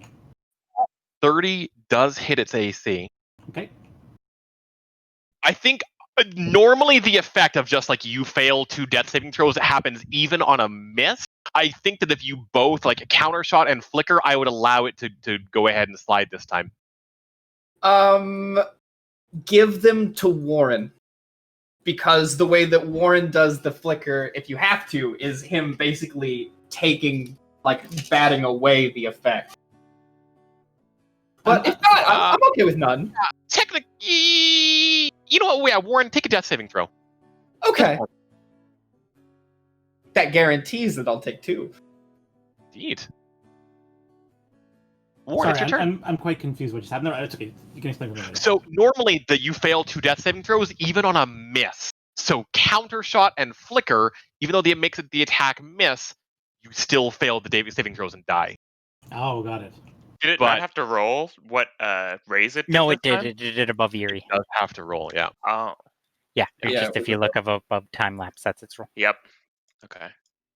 God, I'm 2 squares away. At the beginning of my turn, the sword fades, and I'm back to Kyo's blade. Does Kyo's blade have any effect on the eye stalks? I don't think so. What does Keel's blade do? It's a recharge, correct? Yes, I don't think that does No. anything. Does not. Okay, cool. I don't actually know how to add death saves to the... Oh, there they are. Boop. I've never clicked that before. Oh,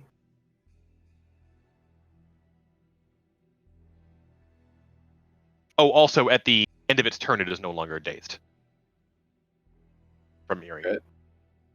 At the end of its turn, it's at the end of my next turn. At the end of your next turn, my apologies.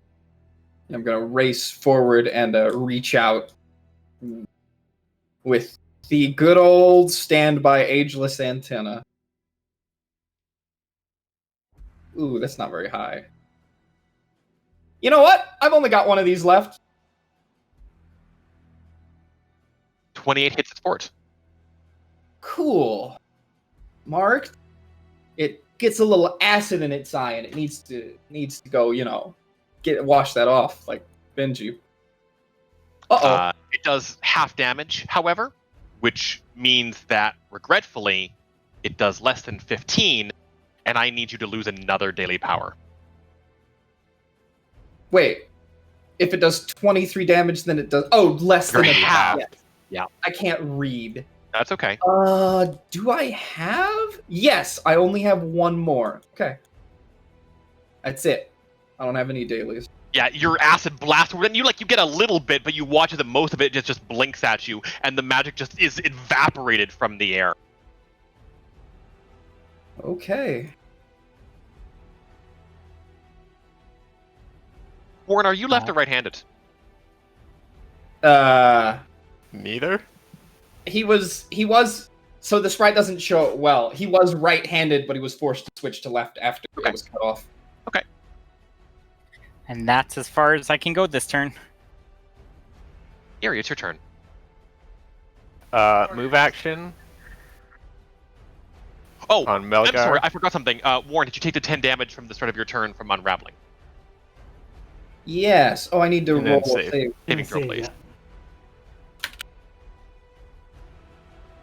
Oh! Good old help from Melgar. Oh, is that on me? You get pixie dust. Cool. Yeah, Warren, you're good. And then we're just gonna go crit fishing. Cause I ain't got much else. Oh, that's not the right number. I put 2 in every time. So we're just gonna hit him with this. And they're gonna miss. And It has seen the truth that you have brought to this library. Saigar, before your turn, the creature is going to take another one. Now that it is no longer dazed. Oof. Okay.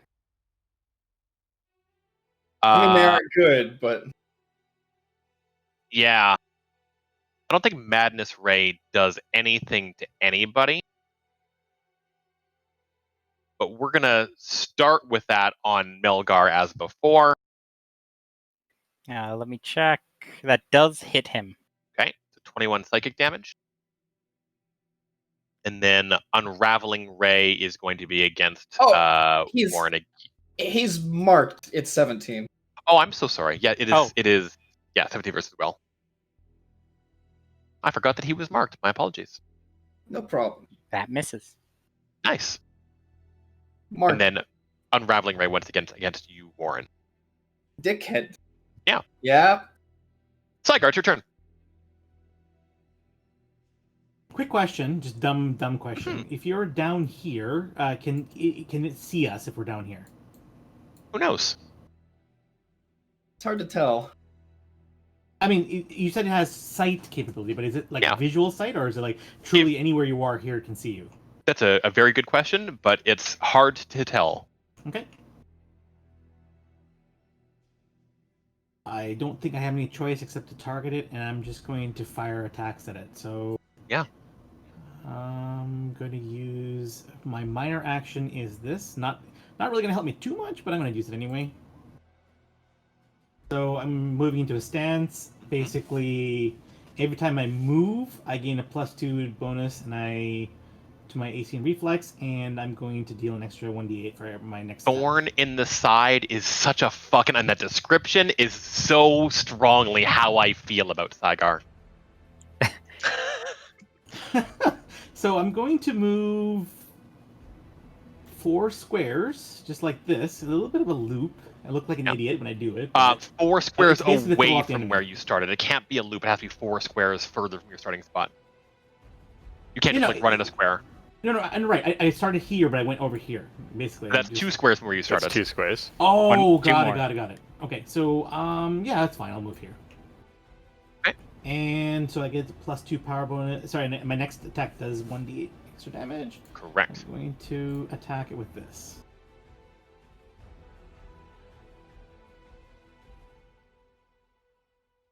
The first one's a crit. The second one does hit its reflex as well. Roll that damage. So minus 45, minus 17, then another d8.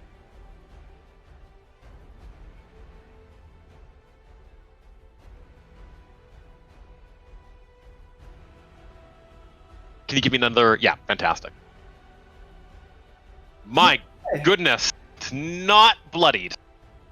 But yeah, and just an incredible... Oh, Saigar, I'm so sorry, I almost forgot. Instead of doing bonus damage on your crit, would you rather blind it? I actually would like to blind it, actually. Okay. So I don't do the 45 damage. Sorry, this is the one that makes the most sense. And it's also slowed for whatever it matters. It does matter. Okay. That's my turn. The creature is blinded. I'm going to go ahead and just link the card again real quick just so you guys can read it if you are curious. Saigar, fucking, I love the fact that the arrows fire directly into this creature's face. What is called rupturing salvo, I imagine that as Melgar gets over there again, he is just once again splattered with eye ichor, intentionally. What a guy. You just put this card here for us to read it because I don't have an arcane ability, correct? No, that's fine. Yeah. It is permanently blinded. Its frontal anti-magic eye is no longer functional. Oh. Permanently blinded. Nice. Sweet. Okay, I was going to ask what was the length. Okay, cool. So, Kyvius doesn't see this happen because he is not used to this much physical activity. So he's just, and he's running across here. And so, yeah, as fast as he can to get behind his eye. And so he gets right here. And what he does is, as he finally gets to the end, he's going to baseball slide. And as he does, he kind of passes underneath the beholder and slams his hands on the ground. And this torrent of icy wind leaps up in a pillar from the ground and starts surrounding the beholder. Can I tell you again how much I fucking love your combat descriptions? You are a treasure and a gift. Get him. Thank you. Now I just hope it hits after that. Yeah, right? I know, right? Yeah. Well, you're targeting not Will. Oh my god! As if hard against the frigid cold outside. Although you blast this creature with ice, it mostly serves to distract, giving your allies an opening. You know the sad part about that is that's my only cold power, and the last beholder was weak to cold, and that's my only one. I was really hoping it hit. That's my turn. No minor actions.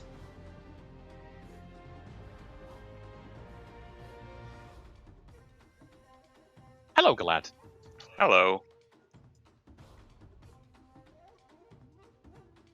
I will, I guess, just double move. So. 6.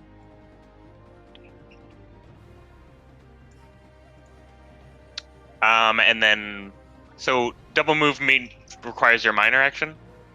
Your standard and your move. Okay. I'll just give short rest to Warren. Oh, thanks, man. And one of the nurses from Dokasor just kind of is stitching things together so that he stops unraveling quite so much. We're probably pretty familiar. Yep. Just have to look up how much that is. A lot. Wow, I have big surgery. That your turn. Yes. All right. Whew. Every second time I know. I'm just like, I'm like seriously holding my breath right now. Every time I he still rolls. think you should have jumped off the balcony. The Madness Ray, Saigar, is a 27 versus will. Does that hit you? It does. I need you to go ahead and make an at-will attack against one ally of your choice, and also take 18 Which damage. for Saigar is pretty much everyone on the field. Can I target Ares' shadow? You know that is not your ally. Ah, fuck. All right. Well, I'm targeting. And also, this creature knows that it's not a real thing. Got it. So I'm targeting Melgar. I'm just gonna reduce the damage Saigar takes to 0. The effect still happens, but okay. Sorry, I forgot to select my token here. So 1 second. Fire this one here. That misses. a 1. Nice. And then 23 versus AC at you, Eerie. Me? Yeah. 21. 21 versus AC. My apologies. That is correct. Marked. Oh, that's actually 19. Why is this? Because it's a ranged attack more than 5 squares. It's not actually a ranged attack. These ones are unique. They are rays, which follow different rules. Abilities. Either way, it doesn't hit me. Okay, good to know. And that is its whole turn. No, actually, that's not true. That is not true. Warren, can you make a saving throw for me? Sure?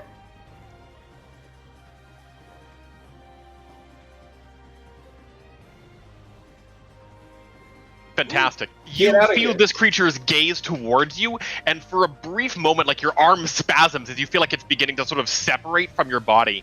And like you're like, oh, fucking no, and you have just, this has become so a part of you that it's no longer really magic. It is no longer an effect this creature can dispel, and you just continue to hold tight to the shield and brace yourself. That's the end of its turn. God damn. What a sick place to get a 20. Yeah, seriously. I really wish I could follow up that moment with something cool, but let me look. We know your clock is cleaned right now. Yeah. I think I'm gonna reach for, this is all I got. I'm gonna reach for, with the bird pecking on the window outside, and knowing that if things go wrong here in a couple rounds and I get chosen, I could die.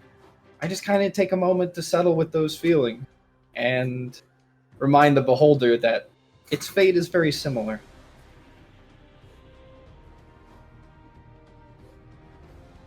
Uh, 26 does hit Fortitude. Huh. And it's my turn. Wait, let me see if there's some optimal positioning I can finagle here. Trying to be in 5 squares of everyone that I think needs help. The necrotic damage does almost nothing to it, but it doesn't give the vulnerable either, unfortunately. No, it's not undead. Right. Can't regain hit points. Good to know, though. In case it knew how. Ends my turn. Melgar. So of note, Culling Strike isn't activated here. Okay. It's not bloodied yet. But I've already calculated that in. He's blinded right now, so that's a +2. I still didn't think that's hitting. And plus, you have another +2 from Kyvius' combat advantage as well. No, those don't stack. Okay, they don't stack. Okay. Blinded just would grant combat advantage, but I don't think it does from combat advantage anyway. Or blinded combat advantage, I don't think. I don't think beholders do that 27 hits it. No. Yeah. 20. Oh yeah, I was gonna say flanking bonus, but no, 27 does not hit. I'm gonna Would you like use to this because reroll? I'm not gonna be able. Huh? Are you gonna take some damage that's to right. reroll? Yeah, of course I am. Melgar don't give a fuck. Oh! Crit. Does he gain 5 hit points? 39, Jesus. 43. Well, it's bloodied now. And he rampages. Everyone. Oh my god! I hate to say it, Saigar, you are correct. We'll talk about that in a second. Holy fuck, though! Yeah, take your 5 damage, Melgar.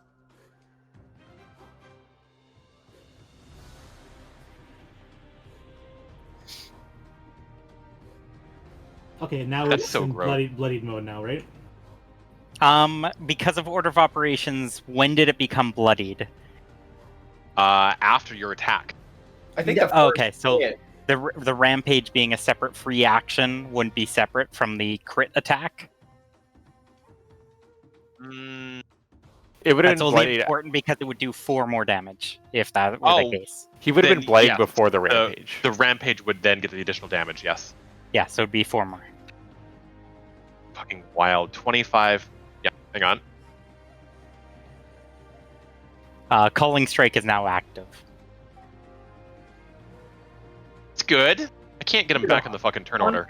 107 damage. 107. Why is there a second one? He gets 2 turns.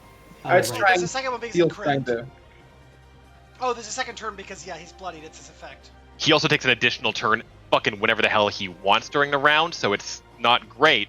I'm going to actually go ahead and take that right now, in fact. Hey, that's my thing. Yeah, Boo boo. Melgar Petrify, we Petrification haven't seen Ray that yet. and Madness Ray on Saigar again. So this is the Madness Ray on Saigar. No way. Does not hit.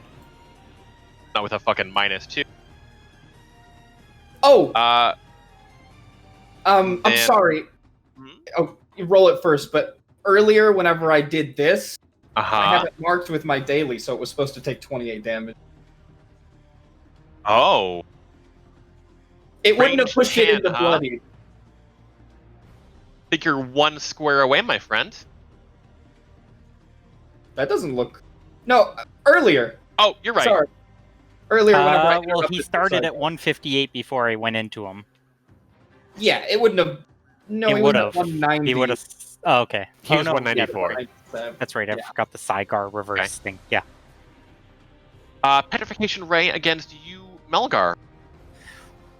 Oh, It doesn't hit. 17 versus Fortitude. Yeah, not a fucking chance. Now, Yuri, it's your turn. Choo choo, carry coming through. 2 more power points and ka-choo. Haha, good talk. And my turn. Oh, I'll look at this bookshelf looking for a book on how to fight beholders. It is all gibberish. None of these books actually have any, like, real words in them. Hello, Saigar. I'm gonna move. Question that Saigar is asking himself is, can he do 82 damage in this single turn? I mean, if you don't, Melgar is going to get a turn before you. True. I'm gonna move here, and that gives me another plus 1d8.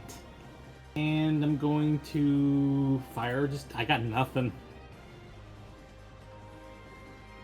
Yeah, but your nothing is ranger nothing, which is better than most of us. I'm assuming only the second hits. You assume correct. Alright, that's my turn. Takes 17. Finish it off, for fuck's sake. Hyvius. So, getting frustrated, but not deterred, ever, and finding that, you know, hey, these enemies look a little bit different than he's normally used to. This one has a lot more limbs. This could be fun. Kyvius starts whipping blue fire out of his hand and wrapping up all of the eye stalks, and kind of like mummifying them until they're all like there's like bands of blue fire coming out and wrapping each of the eye stalks. And that's part 1. If this hits, please let something hit this fight. We'll see. 23 versus reflex. I think it does hit. Okay, finally. All right.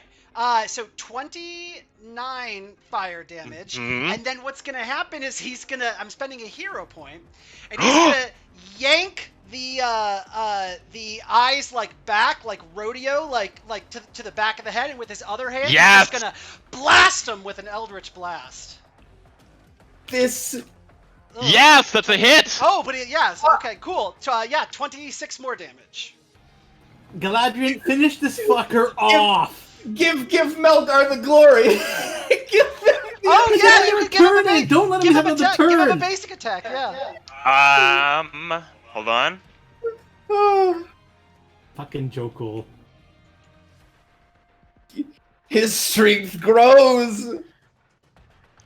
I can't do the thing that I want to do. Oh no! Oh, that sucks. Also, fucking Kaivis, that's so good! I love the fucking blue fire whip that you lasso this thing And with! yeah, like pull it back. So I'm like holding its hair back for. It doesn't have a neck, but I'm like holding its hair back for like a neck swing for Melgar. And it's not so much like Eldritch Blast, pew, it's just a kadoosh of like fucking just Eldritch light. Oh, I see. Yeah, I see the problem. I can give him a basic attack, but I don't know if that's gonna do it. And I want it to be cooler. So I'll still move up 6 squares and give Melgar a basic attack, and hopefully that he hits. So all he's gotta... Oh no! Oh...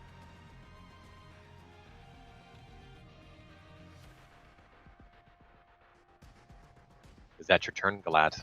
God, I'm like... Everybody buckle down for the least cool kill of all time.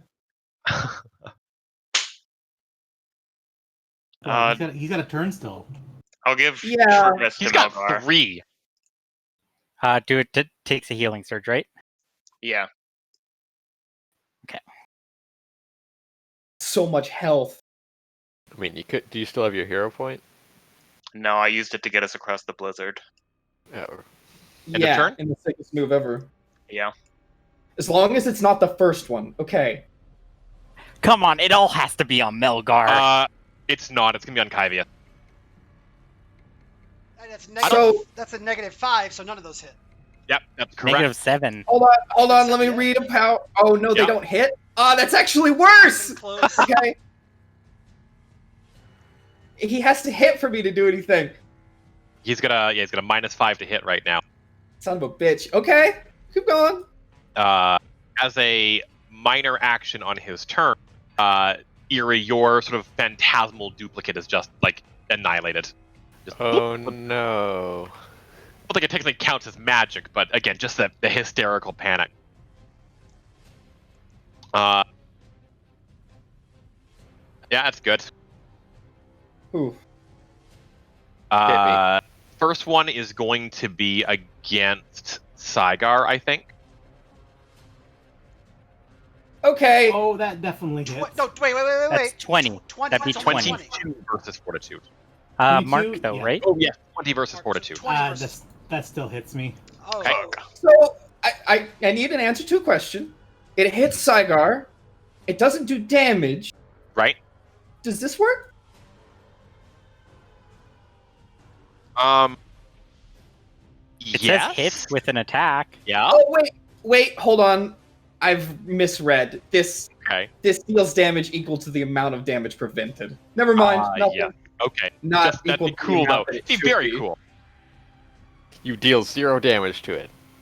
Yeah, I don't use it. I'm saving it. Keep going. 21 versus Fortitude Warren. Ooh. Your fortitude's higher than that, isn't it? No, it's 22. Yeah, it's 21 versus fortitude. You're good. It's 21. Oh. Yeah. UBK. Nice. And it's going to take one more turn. I thought so. Right before the start of the round. That's what I thought. Oh, no. Wounding and... Terror. This terror is going to be... Oh, we'll start with the wounding one. Wounding against Kyvius. Oh yeah, that hits. Well, 13. Terror against Melgar. 19 versus Will? I'm sorry. no. No. 17. 17, my apologies. I believe he has 18, so no. Are you going to kill it with an interrupt, War? I hate Well, you. it didn't hit. Didn't hit him. Oh, right. I'm sorry. Warren, it is your turn. Also, he's gonna shift his 1 square up at the end of each turn.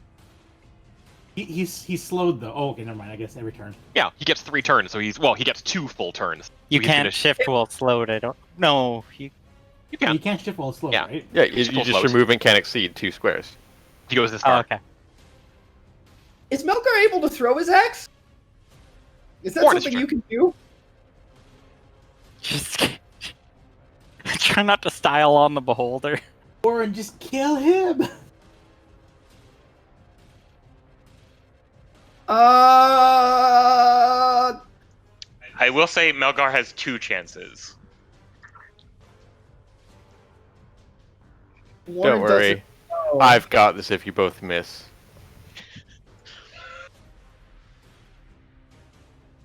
Oh, it deals necrotic. I can't kill it. Can I? All right. Yeah, no, I can't. But I will use my last encounter power. Try and just sort of blast it with some icy wind down. Okay. Nope. Not a chance. Of course, I get petrified. But you're only slowed right now. If you fail your saving throw, then you're petrified. Oh, Okay, so I assume I can't reach him through melee right now. No, you cannot. Can I jump? You could do a cool acrobatic stunt and like fucking climb up the side and like leap onto him Hulk style. No. Would I, no, would I this be is able to do? a row. Would, Yeah, would I be able there's these to make an banisters, you know. attack doing that? To throw the axe? No, I mean if I jumped up and then tried to hit him, would I be able to make an attack? It would be you would have to make an athletics check as part of it, but the answer is yes. Okay, He's I'm only good with 20 that. feet in the air. I'll do Savage the Blade. athletics check. I like that the beholder's like. Hang on, before you push that button, let me just fucking oh. Oh my god, he's got so much. That's really good. That's not gonna be enough, buddy. A vertical distance feet check divided by 10 and add 133% of your height. For him to like run up the wall, climb, and then like climb the 15 feet and jump, I don't think 22 will cut it. No, I'm sorry, buddy. No, you like Melgar, you like Well, he is "Rah," but you 8 don't feet. quite. He's 8 feet. Does that calculate? Hang on. Oh, did you run the 2 squares? Well, that was the point. He moved 5 squares towards the wall, climbed 15, and then tried to leap off it. 22 doesn't do it. Yeah, Okay, you only I'm got. not going to argue with this. Okay, then that's just my turn, right? I mean, you can still make the attack if you're gonna like throw the axe as you fall, but you're not gonna get to make a melee one and keep it.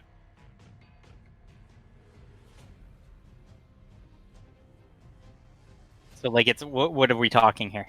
Melee basic? Oh, Yeah, you can make a melee basic, but Can if you miss, the axe is gonna go flying.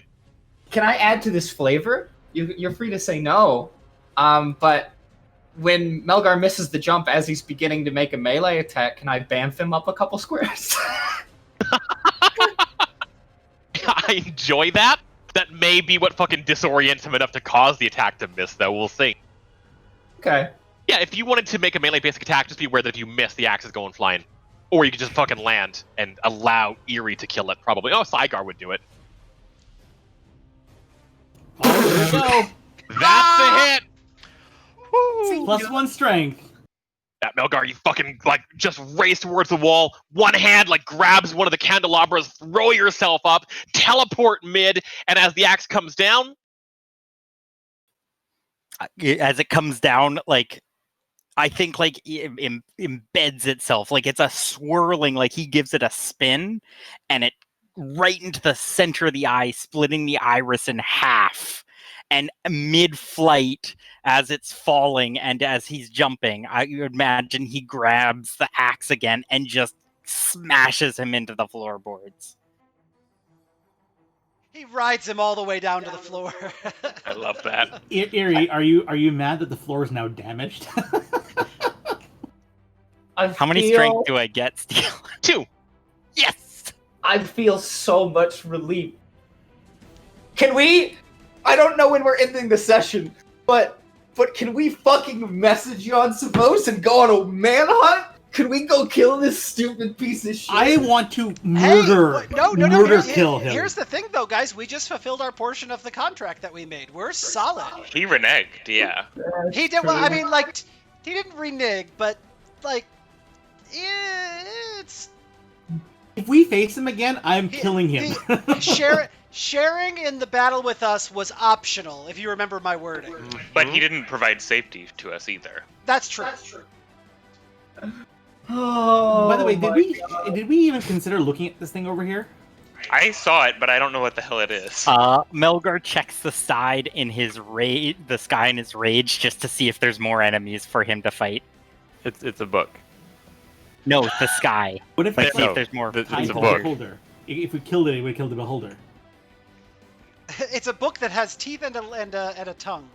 I'm asking if there's more beholders flying down towards us and we didn't notice in the heat of battle. There are a couple of young that have vanished to the darkened portions of the library. Yeah. Spectacularly done, Melgar. Hey, Tiger, can you roll a D20 for me real fast? Oh shit. Oh, I always love questions like this. Yeah, well, he's still got the petrify. Oh, right. Yeah. He could end up turning to stone. Fuck. Saigar, in this sort of moment of joy, like as you go to pull back your arrow, you watch as your hands begin to just slowly shift, and then you do in fact turn completely to stone. You are aware of what's going on, but you have no mouth and cannot scream. Terrifying book. By my reading on the attack, he keeps to get rolling saves, or is that just written weird? He gets to keep rolling saves after a while, yeah. Okay, cool, but we did just watch him turn to stone, and we were like, I'm gonna flutter up and... Oh, were you guys doing something?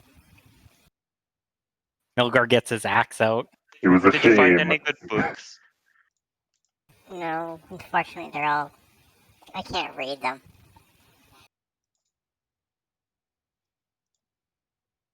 Sorry, I cut you off, Melgar. Kyvius missed the transformation because he saw a book on the ground and he leans over and looks at it because book! Kyvius! Do I just keep rolling? After a while, yeah, we'll talk about that in a second. It'll wear off in a bit, but yeah, you are temporarily petrified. do you think if he became a statue forever, this is the pose he would want? Can I make an Arcana check to know if it's okay for me to be joking? I have no doubt this is how he'd like to be remembered. But hey, listen, while he's like this, we could paint his clothing. Does anybody have any royal purple paint on them? You can see, even though he's petrified, the eye is not petrified. His eye is starting to grow in light. It's just starting to get worse and worse. Kalad like shape takes him one into whatever step we away want from him the to arrow. What do you guys think? Am I being too zealous about the purple? No. His skin tone would be purple and pink. It'd be perfect. Pink, I think, might wash him out a bit. Should we make him like an inch shorter? No, that's no stature for the voice of a nation. Are you planning to climb through the roof? Are you planning to Melgar? climb Saigar? No, I was just affixing my stats. Oh. Well, you could have. So Is this book anything, Steel? The book itself appears to be human flesh or flesh-colored leather. It is held together with dull black metal bindings, almost like spikes that pierce into it. And the book itself is covered in like these horrific eldritch runes that Galadriel, when you take a look at it, you cannot read. And there's like wire and nails that have been basically like used to strap this thing down to the dais upon which it sits. Oh, you're talking about the book up here. I was asking about the thing sitting on the ground next to Kyvius. Oh no, it's a cute little like barely beholder spawn as they have begun to. It like flops over you. Gotcha. Yeah. Burned. Yeah. So wait, Oh, what? had you Saga said could that have used it as a pet. had you said that Kyvius wouldn't have been able to understand this book with his comprehend languages bullshit? I did not say that. I said that you could not. Yeah. Oh, okay, sorry.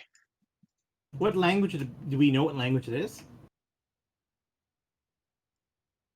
Hey, There is runes on the spine that, at a glance, if you wanted to go over and like inspect it, I could certainly let you know. But I Well, can't. Kyvius I'm a would fucking recognize it statue at the moment. as Yeah. abyssal. Yeah, Oh. and guess what? I still have healing surges, believe it or not. So, boom. Hey, Erie, do you think what do you think we should do about Jan? Should we message him and like that way we know where he is, or Well, if you're gonna come with the Residium, I could message him.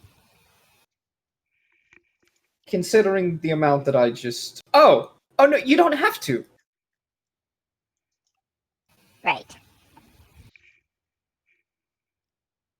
I'm just saying that Jan is extremely crafty, and disappearing for a little while to gain allies to then kill us to get access to this library, not beyond him. That's probably a good idea. I'll send him a message. He used 0 because apparently we're on a Foundling stone. Oh, Yes. Otherwise, it would have been that much. Yeah. Oh, Unless that's we right. had enough. Okay, so I'll just message Jan if Steel's there. I'm here. Steel's Do you say anything? Okay. No, I'm just gonna message him nothing. Okay, just curious. Yeah, yes, I'll say something. So they're gone now. If you feel like not hiding and holding up the rest of your bargain that we held up with ours, you can come see us. Excellent. That's far more diplomatic than I thought. I have cleared the path ahead. I thought it would be prudent to have at least one person capable of retrieving your corpses. And that's the end of the 15 words. 25 words.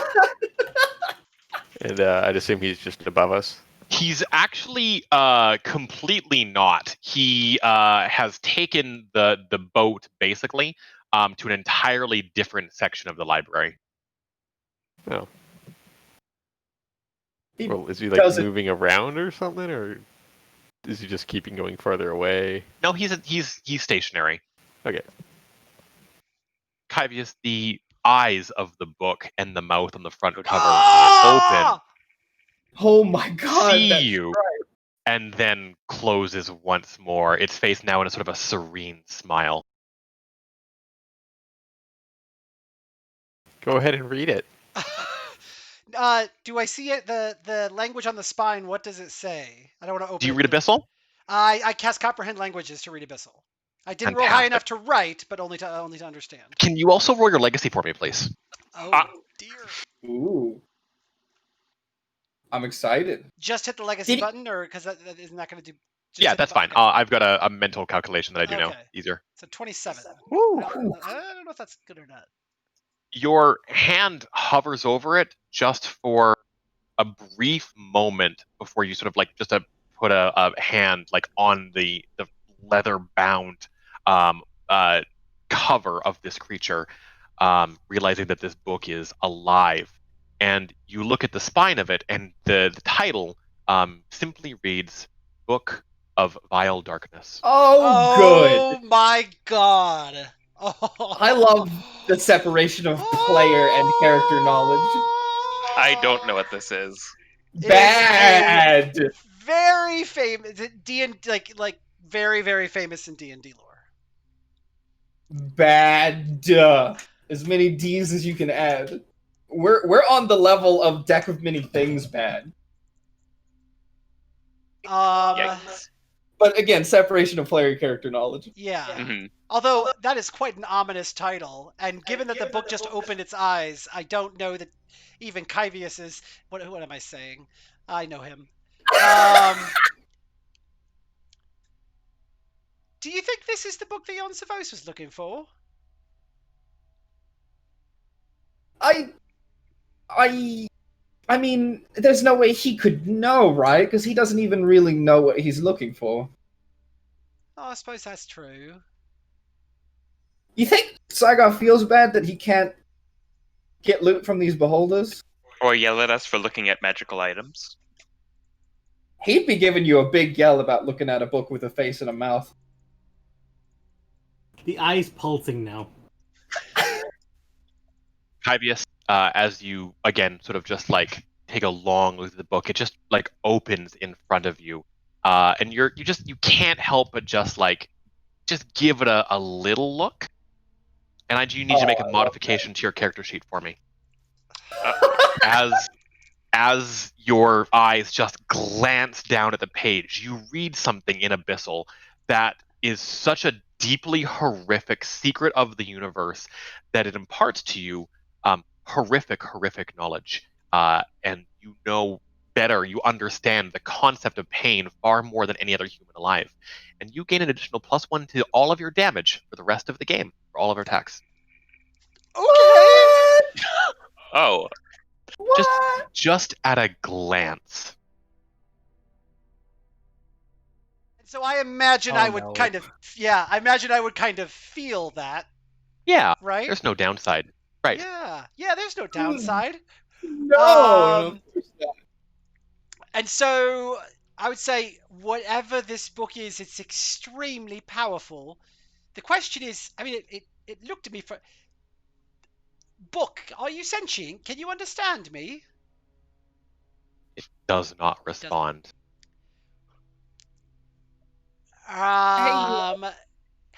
This thing that I learned, did it hurt me?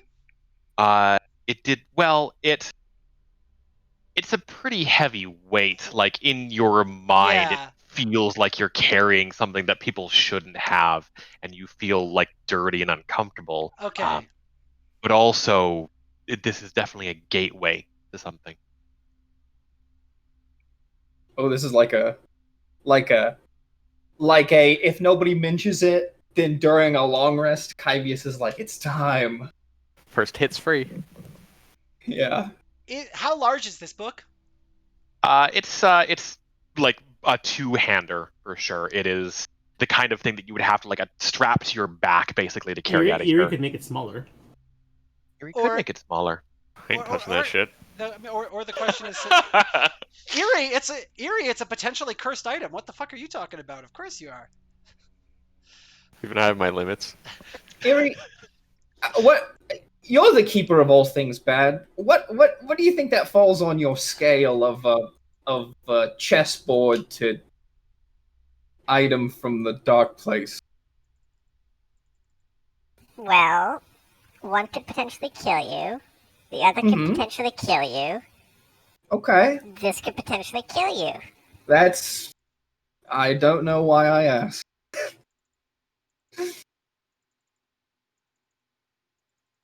That said, the knowledge contained within these pages is it is beyond anything you've ever experienced before. Yeah. I don't know if... Sorry, go ahead. That's okay. I don't know if you recall, but the conversation with Arxis suggested that basically all of the true and evil and horrific things in the world are being written here. It is not sentient by itself. Rather, it is a collection of knowledge, which is why it is housed in the Library of Ioun.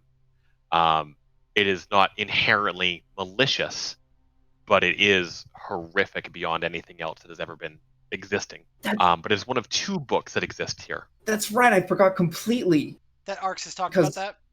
Yeah, he mentioned that someone had collected basically all of the truths that had ever been. Just objective truth. Oh, it's not the only one. I honestly, I don't think he'd be able to resist. I think he would open the book. Yeah, it's killing me. It's killing me because he wouldn't. Yeah. I think pre-Feywild, he wouldn't have. Maybe. Kyvius? Yeah. Would you like to start reading it immediately or hold off? I think... Well, so I'd turn back to everybody else and I'd say, what's the story with Jon Savos? Is he coming? Are we going to him? He's off. He's securing the route. Okay, so he's not coming back right now. He's still in the library, but like, okay, if anything else happens today, we can't prepare for it. Okay, you're right. No, you're right. And listen, we've got a lot to do. We don't want any more beholder spawn. I am going to take the book and I'm going to put it in the bag of holding. Okay. You're not going to keep it with you?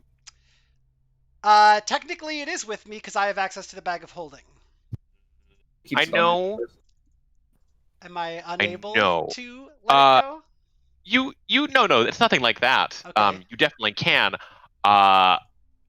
There is shenanigans about putting mantles into extra dimensional because it spaces. was a legacy roll.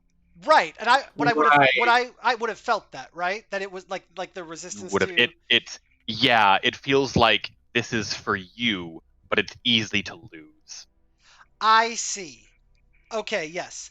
I am not putting it. Yeah, because I would have felt that. I'm sorry. I had a momentary. No, that's okay. brain fart. Yeah, I would pick it up and carry it with me. Yeah, but not put it in the handbag of holding. My concern. But if it's a mantle, it's now mine, right? Well, it's you can certainly read it. Okay, but could someone take it? It's hard to say. Could be. Shall we get on to Jan? Yes, we should. Sorry. One thing. We still have a rock solid Saigar to deal with.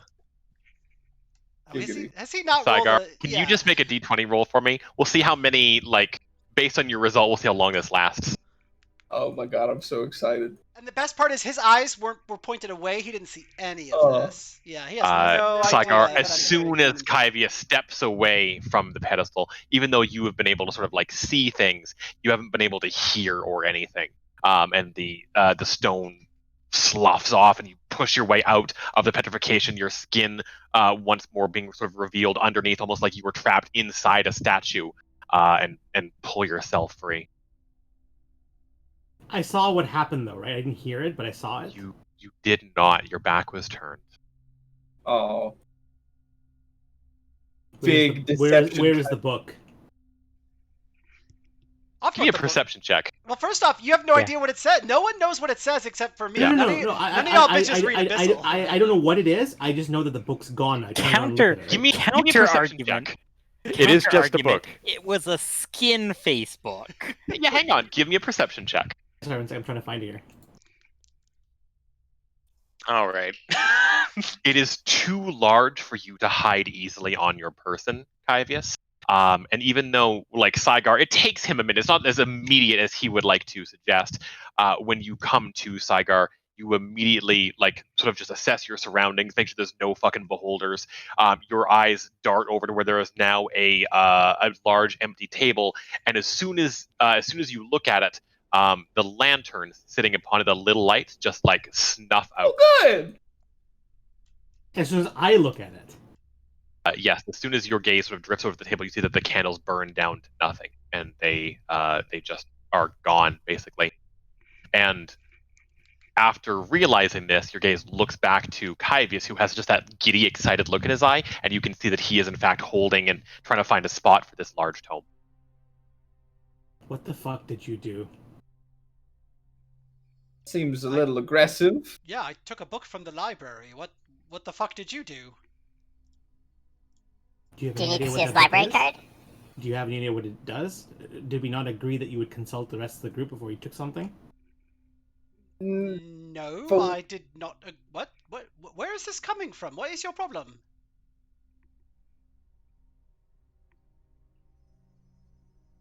The problem is, we are in a place, we just literally fought two of the most horrific creatures we ever have, and I can see you're giddy about this. I don't think there's anything about this we should be feeling giddy about.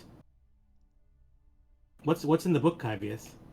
I don't know yet. I only glanced at it, and I learned one thing that was really important, and I'm sorry, I'm not sharing right now. We've got more important things to worry about. I'm trying to figure out why you're trying to fixate on this right now. We need to go find Jon Savos. That's the only thing I'll agree with you about.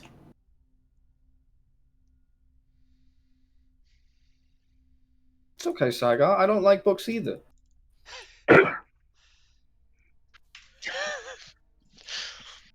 Yes, Melga. Walking. Oh, wait. So wait, Melgar, did we just complete your quest? Like, is it like did you? Is this what you needed to do? Did the book tell you about what happens if I complete my quest? No, I mean I thought you had to come here and like beat the beholders and. No, I'm just wondering if killing them completed your quest. Like, did you do it? Were you, or is there? No, was he's there got to still find something? the information now. If I had my answers, yes. But I don't, so no. I think killing the beholders was more of a personal achievement. Oh, gotcha. Sorry, I don't know. Yeah, we don't know what the steps are, so I was just Steel, wondering. can I Stop being see sorry the and book? start walking. Sorry. Steel, can I see the book in Kairos, or is he still got it like kind of hidden? You can tell that it looks like it's made from human flesh, and it has nails sticking out of it that are like black and rusty It's and, not like it's torn certainly not chain. pretty looking. Yeah. Oh, Yeah, not it's- fingernails.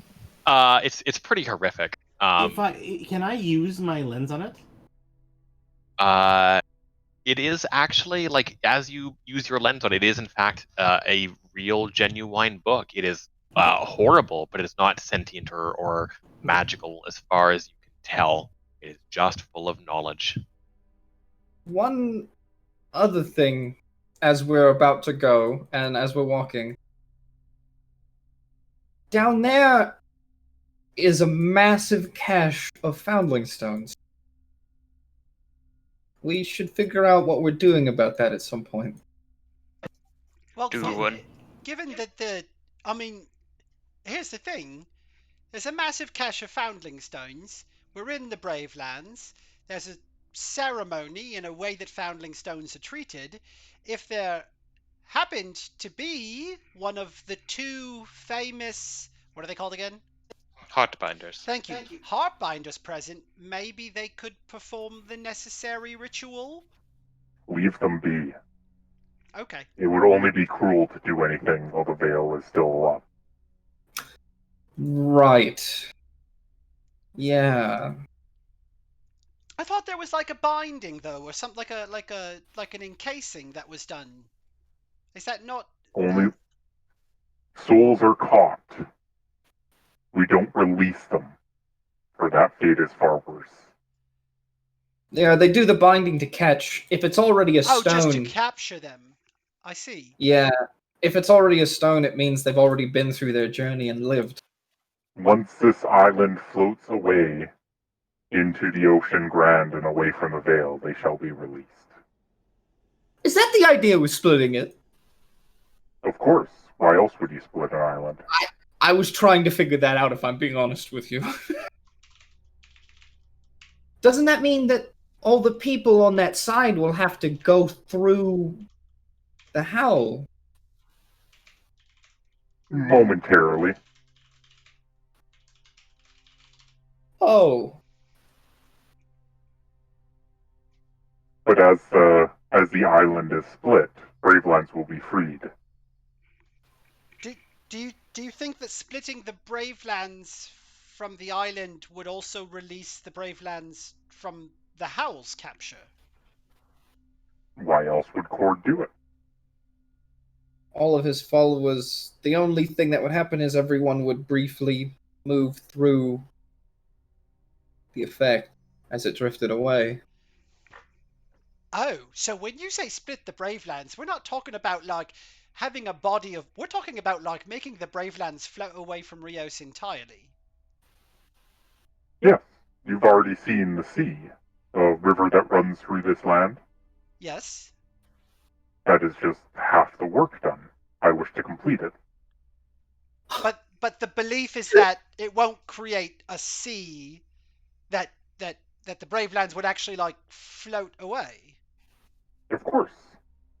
We are island. We are in an island. If you split an island in two, one will float away. I don't know if that's how it works. I don't think that's how islands work. Yeah, but I'm interested in seeing if you know, this is... I'm intrigued. Oh, are you all experts on islands on top of a flying turtle that streaks through the universe? How do you know about the turtle? Oh, wait, did you not explain that part? No, you explained it when you were here. I think you did. Yeah. There's also a stingray or something. I don't remember. I couldn't explain it very well. Stingray, yeah, that was it. I didn't see very good. That's true. Don't question the god's wisdom, because all you'll do is make yourself stupid. I gotta say, Cord's choice for his followers is metal as fuck. What, you're imprisoned? Just split the land and let it float away. Certainly doesn't half-ass things. I'm not gonna lie, I'd really like to watch that, but I'd also be really bummed out because so far the Bravelands and the people of Bravelands have been really interesting, and so the idea of I don't know, not being able to have this incredible cultural exchange and discussions that Melgar and I have had, it'd be really disappointing to me. A lot of people would miss out. Well, the Earthbinders can't sustain him forever. Can't sustain who forever? Well, the one that ruled the land. The one that who rules the land? Who rules? You mean We are missing context here. He went by many names. Our tales had many names for him. I think Tyrant was one of them. Your people are the ones keeping him alive? Of course. Have you met him? Yes. Well, no. Not me. But we know of him. The stories of the Bravelands is he approached us and we rejected him. But still keep his soul here. Why? Yeah, well, wait. In what way do you keep him alive? Well, as penance. As penance for rejecting him? No, for his deeds. What did he do that deserves that?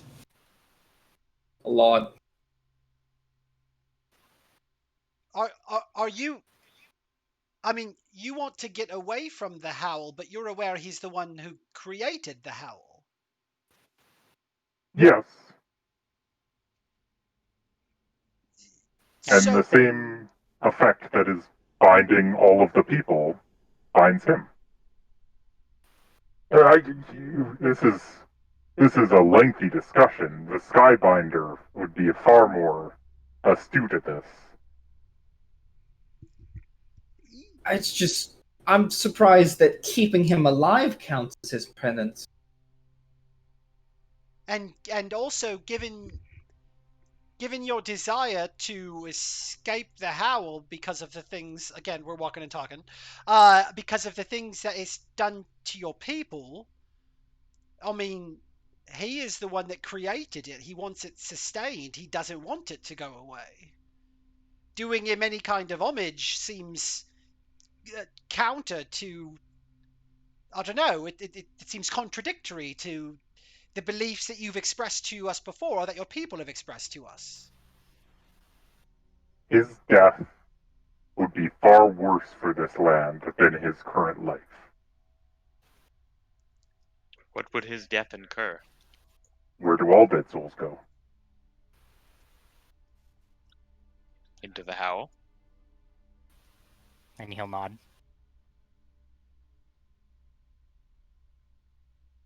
So we just get rid of the Howl then. Oh, right. And if he went into the Howl, he would take the calling to become a weapon?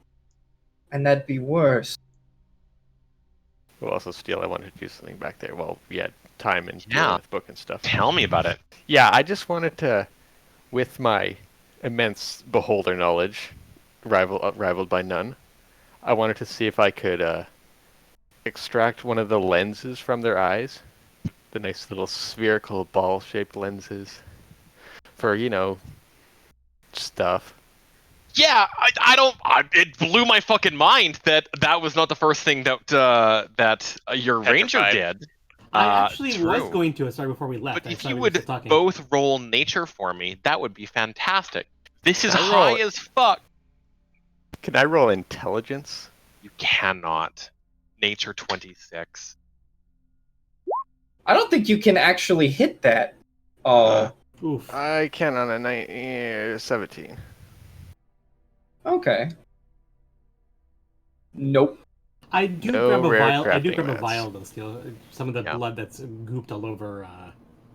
Over. I'll scratch those Melgar. plans off. Yeah, sorry. I eat some of them. Even in the creature's death, the one good eye that was remaining there, Eerie, like you do your very best to like try to pull the front lens of this beholder eye that wasn't blinded, but the axe wound down the center makes it pretty difficult to retain. And Saigar, by the time you've gotten to it, because you were petrified, Eerie has already made the job much harder for you, and all you can do is acquire some goops. So, do I understand that correctly? His death sends him into the howl, and then it's not that he's obliterated, it's that he comes back worse than this?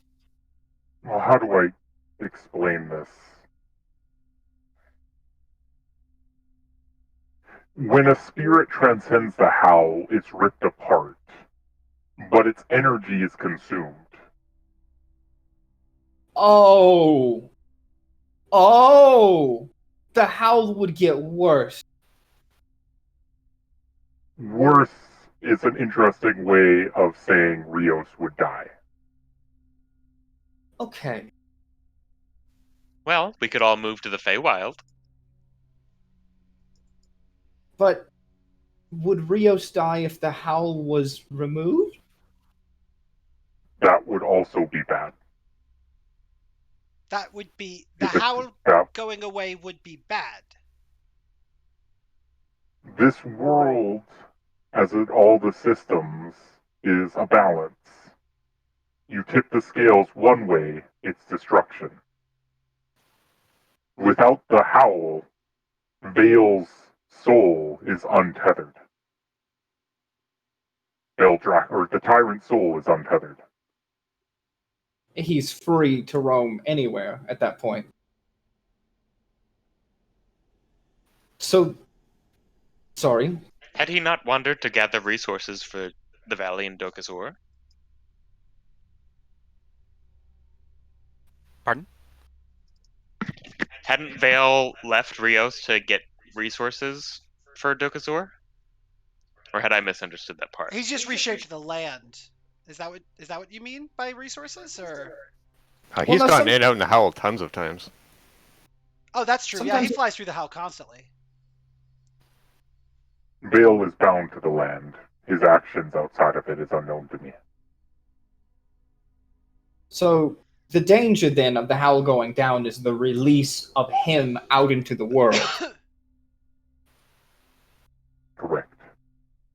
So, then you'd have to do both.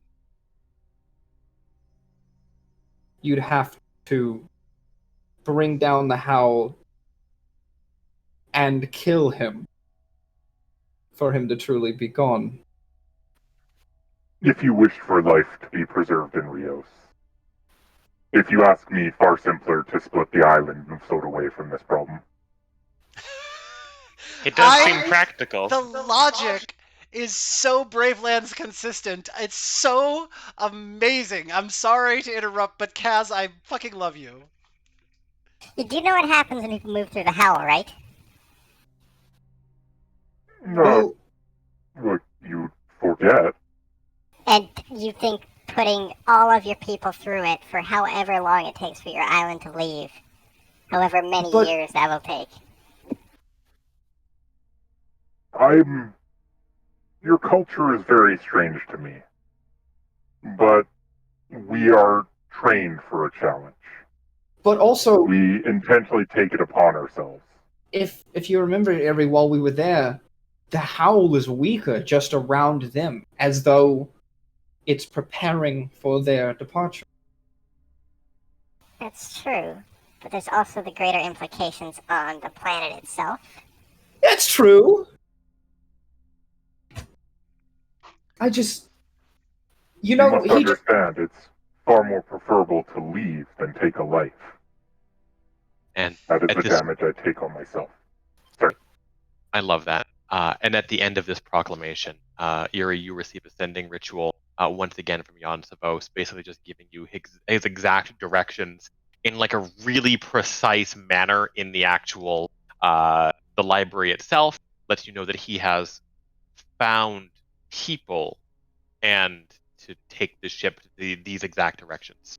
Found people, huh? Yeah. Oh, forward, dear. Left, up, forward, down, Yep. left, right, up, back. How does he remember? Erie, you start guiding them through this labyrinthian maze, and after quite some time has passed, you do in fact like hop into one of these ships and these little dinghies. This one is filled with tales. They're all nonfiction as well. They're all filled with tales about like people who are afraid of heights and vertigo, and like the dangers of rapid descent and like mathematical equations about like the velocity and so on. And you end up taking this very odd ship all the way to the other side of the library, the entire other side as far as you can tell. And the architecture here changes a little bit, where it was extremely darkly lit before. Here, as you get out, you can sort of look down. The water is much, much deeper now. It just goes down like 4 or 5 additional levels. Like this part of the library has partially sunk, and it's all marble archways with just, again, non-stop, endless walls of books behind them. And the ground is cracked a little bit. And can I have you guys all move to whatever position you would like to be in? Just vaguely.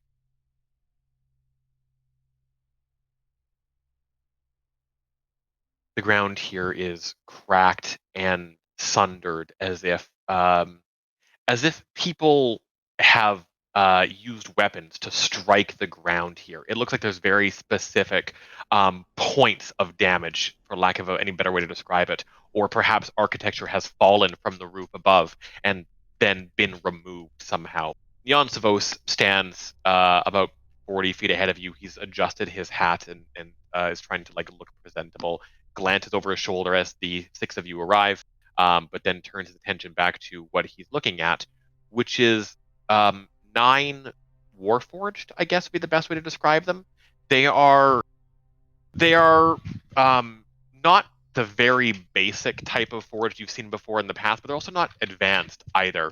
They have large oblong craniums, and they have bodies that are squat and fat almost, as if they're not designed for movement. They have 2 tiny little legs that do nothing except give them balance, and it's very clear that they have no real mobility. And they all stand in front of aged, mildew-ridden desks, and they are all doing the 100 monkeys in a room with 100 typewriters thing, and just with a quill in each hand, just writing on parchment, blankly staring forward. And every so often, as soon as one will finish a page, it will roll up into a scroll or a page and just like fly up of its own accord, and the air is filled with just pieces of paper just going as they fly up and just like put themselves into these books that are constantly opening and closing. And this library Do you guys is all being... remember hearing about this? Like, we heard about this ages ago. From Arxis, right? I think you got me beat on this one. I don't remember this from one. From Arxis, yeah. It was from Arxis. Yeah. He told us 2 things. One, the original son of Ioun was doing the spell of truth or lie and was writing more and more precise questions to learn everything. But he was trying various methods of ridiculousness to build this amazing library. That's why there's so much garbage in here, though. Oh, God, that's a good point. Okay, that makes sense. And the one dominating feature of this area that catches your attention is a statue. This is unlike a lot of the ones that you've seen before in the past. It is extremely crude, but you can tell precisely who it is meant to be of.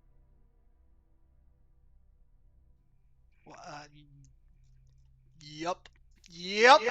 And on its chest, right where its heart would be, is a map of the island of Rios, surrounded by runic inscriptions that go around and around and around that are clearly multiple rituals in description. Can we get closer, or are we all like stuck? Oh no, you're fine. We're just sort of flabbergasted. Assume these are the people you found, Jan? If you can call them that. They are my kin, certainly. Hey, Just to be clear, are we fighting right now? Because I got really excited from the one back there. No, just keep it in your pants. He's like an addict. Is it? Can I roll a perception check to see if I can go over to the statue without, falling through the floor or something? Yeah, 100% you can, and that is an extremely good thing to roll. Imagine worrying about falling with your fucking fly speed. Not a great roll.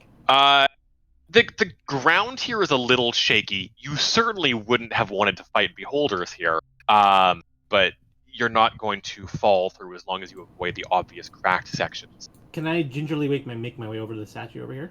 Yeah. At one point in time, you have to duck your head a little bit as one of the completed books just flies past, the spine, the back cover beating as if like a winged bat almost, and flies up and makes a spot in one of the shelves. This is so fucking cool. This little Right, story that Arx has told. This is so cool. In fact, one of the books that as it goes into a spot actually flutters away, and they all begin to shift down, and it's almost like watching books at a conveyor belt as they all move and resort themselves. So I just want to confirm, just looking at what each one is writing, just fluttering in between them, that are they all just writing gibberish? It is. That may occasionally come up to one word or something. That is the case. Yes. So it is actually just a billion or 9 monkeys typewriters forever filling up a library. Correct. That's great. That is awesome. Steel, I'm going to try to see if I can understand the runes. This is the first time Saigar said that about magic. Yeah. Can you roll Arcana for me, please? I thought so. I can read the. Actually, let me ask a question before I roll that. Is anything here written in Draconic? No. Okay. No, it is written in Supernal. I would have rolled Arcana anyway, but I don't anticipate this is going to be very good.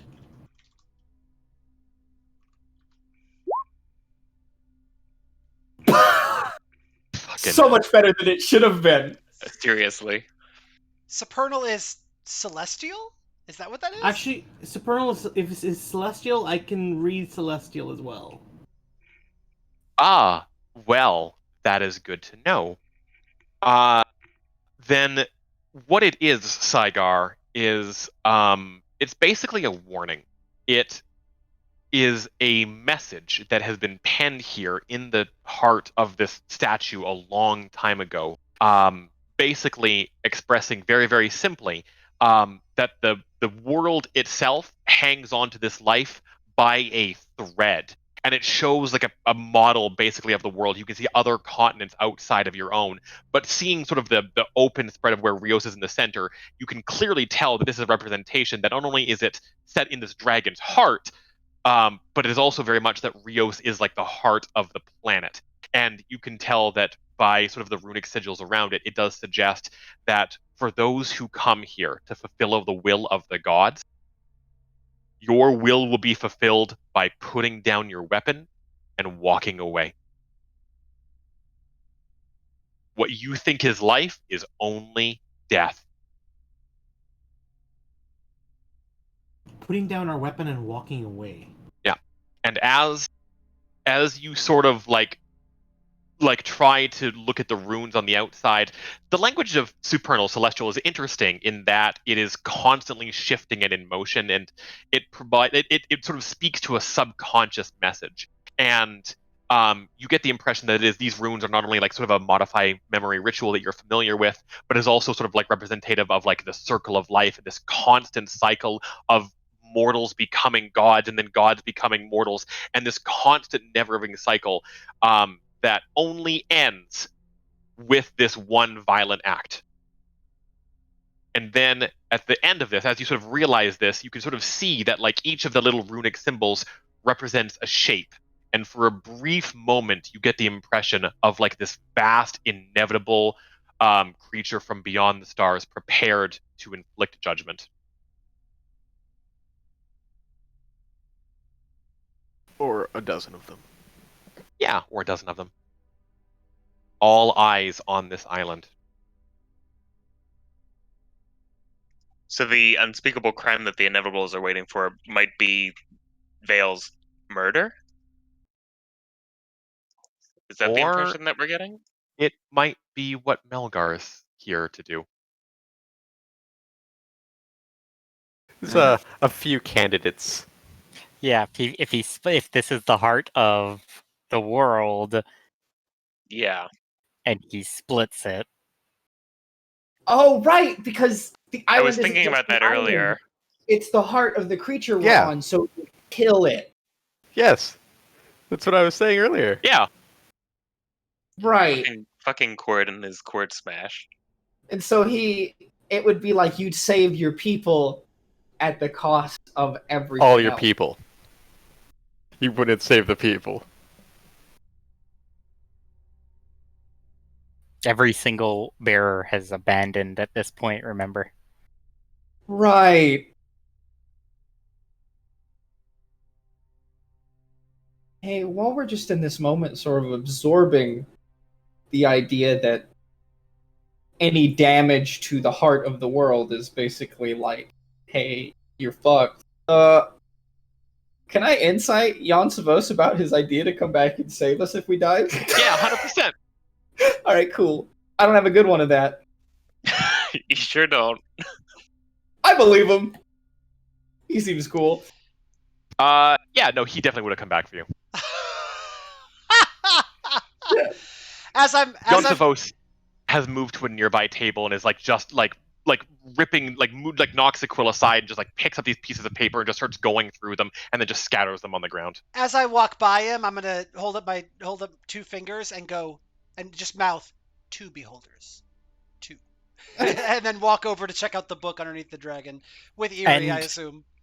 So Melgar doesn't understand anything that's on the chest, so no writing is apparent to him, correct? That is correct. Cool. There was a ritual that gave people who came to the library for a good purpose the ability to read all the books within.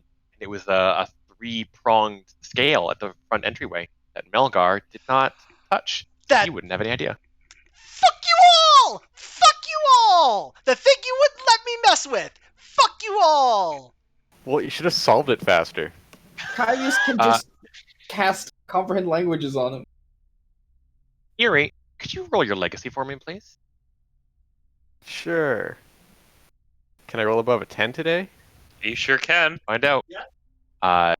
As you sort of flutter over to the book, you can see that there's a clasp on this one that looks like angelic wings. They are wrought with a beautiful platinum, like to keep the contents secure. And the cover has on it what appears to be sort of like a sword inset into a shield with a pair of angelic wings that wrap around it as if to keep it safe.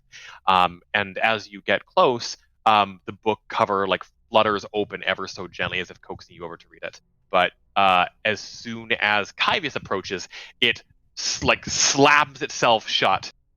Oh, the 2 books aren't friends. Ah! So like, did I see it slam itself shut when I walked over? You did.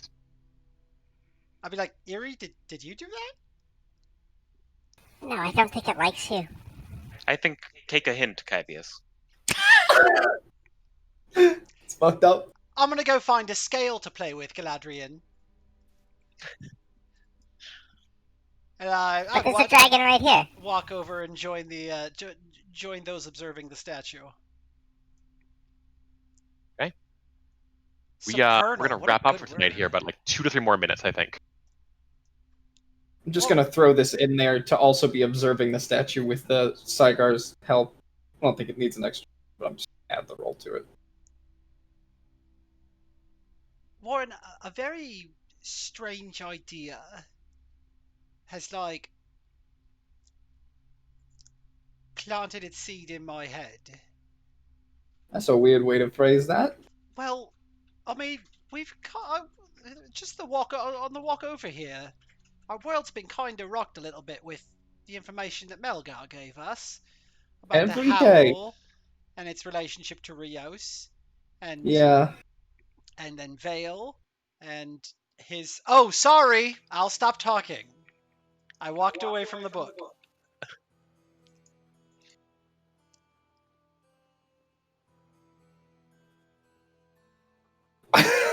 Does Eerie read the book? Eerie, you can take it, but like at a glance, like the secrets within are so like holy, and just like the amount of information contained within is so incredible that you realize that it's going to take you quite some time to really read through this. But it also gives you the impression that like if you needed to know something, you could find the answer in here probably. As long as it was true and good, it's contained within these pages. What the fuck? And on the spine is written the phrase, Book of Exalted Deeds.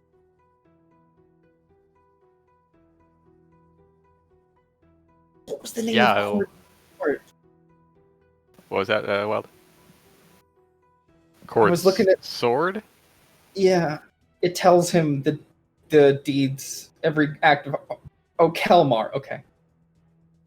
I was just wondering if they were related for a second. Nope. Yeah, I'll pick up the book, give it a little dust off if it's dusty at all. It's and bigger than you. How do you pick it up? I'll shrink on it. It does not shrink. Oh, then. Oh. How heavy is it? It's like 15 pounds. Oh, I can carry that. Are you gonna ask it a question before we end the session? Would you like a hand, Eerie? I think I've got it. It's worse on the arms than the wings. I have full confidence.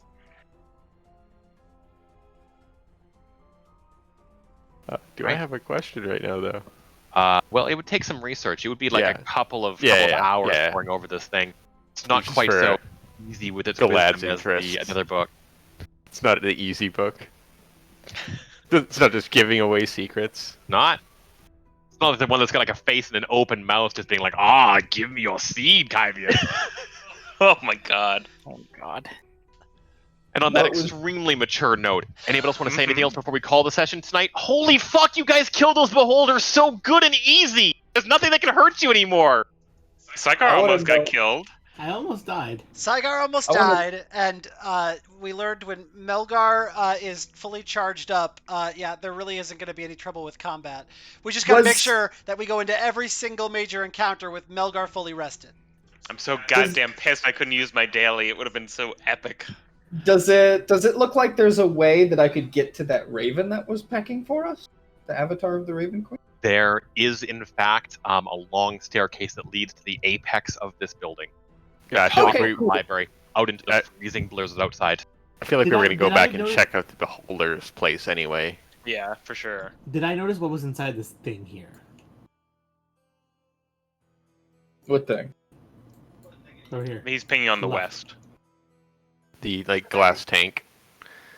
Oh, yeah. There's that's a vending machine. You can get snacks out of it. There's another book there that has been basically like chained up, and it has on the cover like a bloody molten scar right in the center of the book.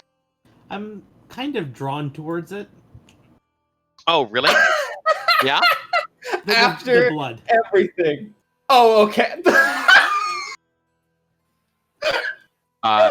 Saigar, as you flip through, you realize that there has been so much evil and atrocity that has happened on the island of Rios here just recently that a new book has been started just about this island and about one individual on it and the hundreds of years of pain that it has wrought. And this book, with the bloodied wound in the front cover, is just about a dragon trying to do his very, very best.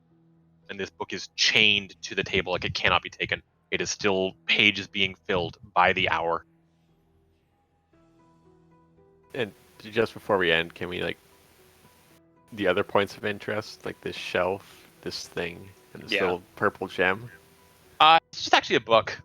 They're just a whole bunch of books. I'm just not a good Spider-Man. Oh no! Oh yeah, I see it now. I had to zoom in. How dare you? I think No, it was just the gold corners zoomed out. It blends in with the floor, so it looked like a circle. I think. Also, if you refresh the page, is that just a globe? Also, if you refresh the page, those things render before everything else on the map. So it's like, oh. What's that, Kaz? Well, I was about to say, if everyone's done with their stuff, Melgar would probably say something. Yeah, what's up? Well, this was a waste.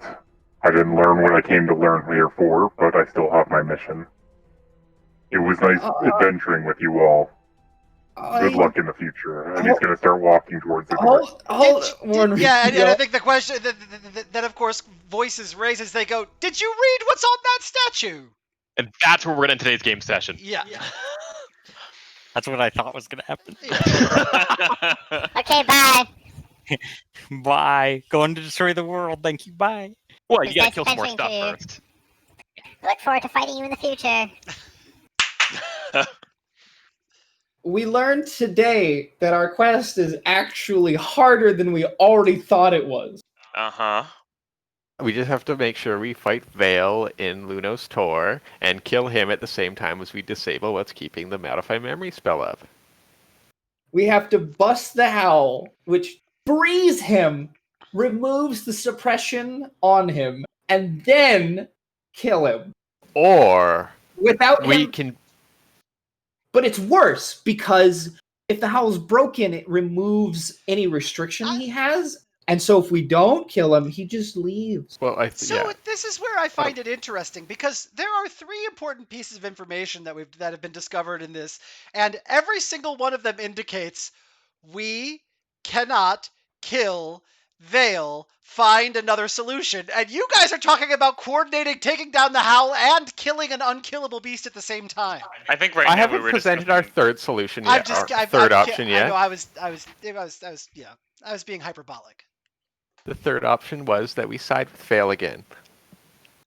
Because God said it was probably a good idea, so we don't have to fight another god.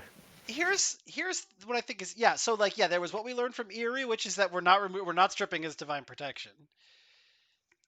But the interesting thing here is,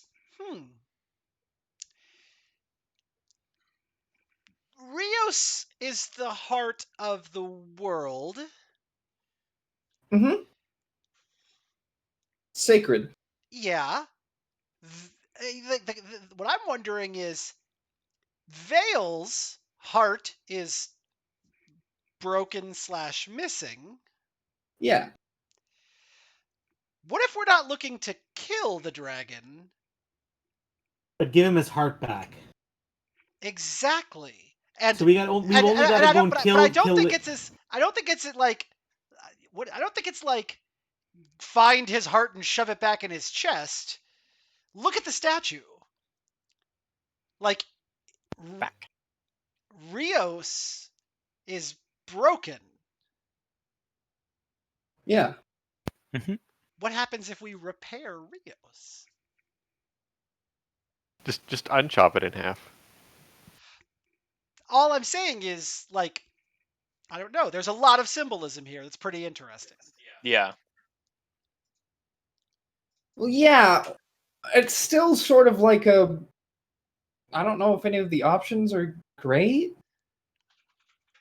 Hey, before we call it a night, guys, I don't know if people want to save the book handouts until next week, until people actually read it. would people like those handouts secretly now? Yes, And please. Erie, do you intend on reading this book? Yes. It's thematic with his truth seeking. He was the first to learn the truths, and now there's more. Okay. I will put those in your inventory here momentarily. I will let you know when it's done.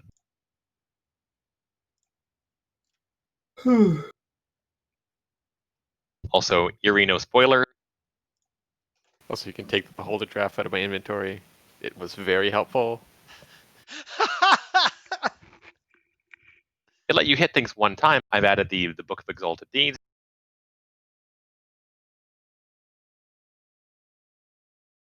Also, I rolled max damage on like every single attack.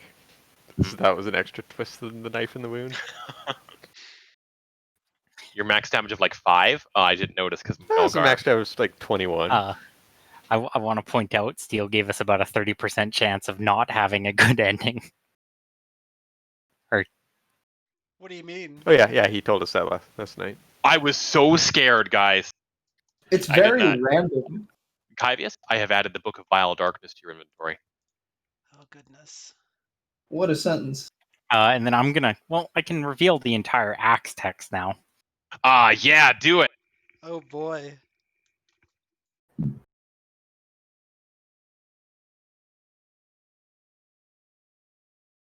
When you read this book, you die instantly. Oh shit. Yeah, I hate Guess that. I gotta make a new character for next week. Any unattended object, regardless of size. Like an island.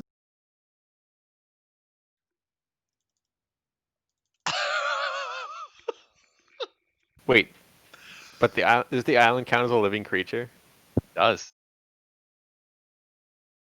Can you coup de grace an island? Shit, none of you are allowed to view my stream. How many hit points does an island have? Not enough. Low-powered 4th edition mid-levels. I don't Thank know. you for coming to my TED Talk. Yeah, I don't know. Assuming anyone lives tonight, I am max scared. I got real legitimately worried. I did not count on Melgar It's fucking so decimating that guy. Critting twice. Yeah. That was he crit twice. There were only 2 death rates. I even forgot one rampage. Yeah. Only 2 death rays. Which is good, because that was the other fight that I'm like, this could be real fucking bad, but now I have to go fucking tell Zek my shame that I am an inferior GM. Like him, I haven't killed more than a single PC. You've killed 2. Wait, 3. I mean, to be fair, one was not really Steel's doing. Oh yeah, Hey. well, Steel, you killed me. I did. I was ready, I'm gonna man. end the Good night, stream guys. here. Yeah. Good night, Steel. Thank you very much.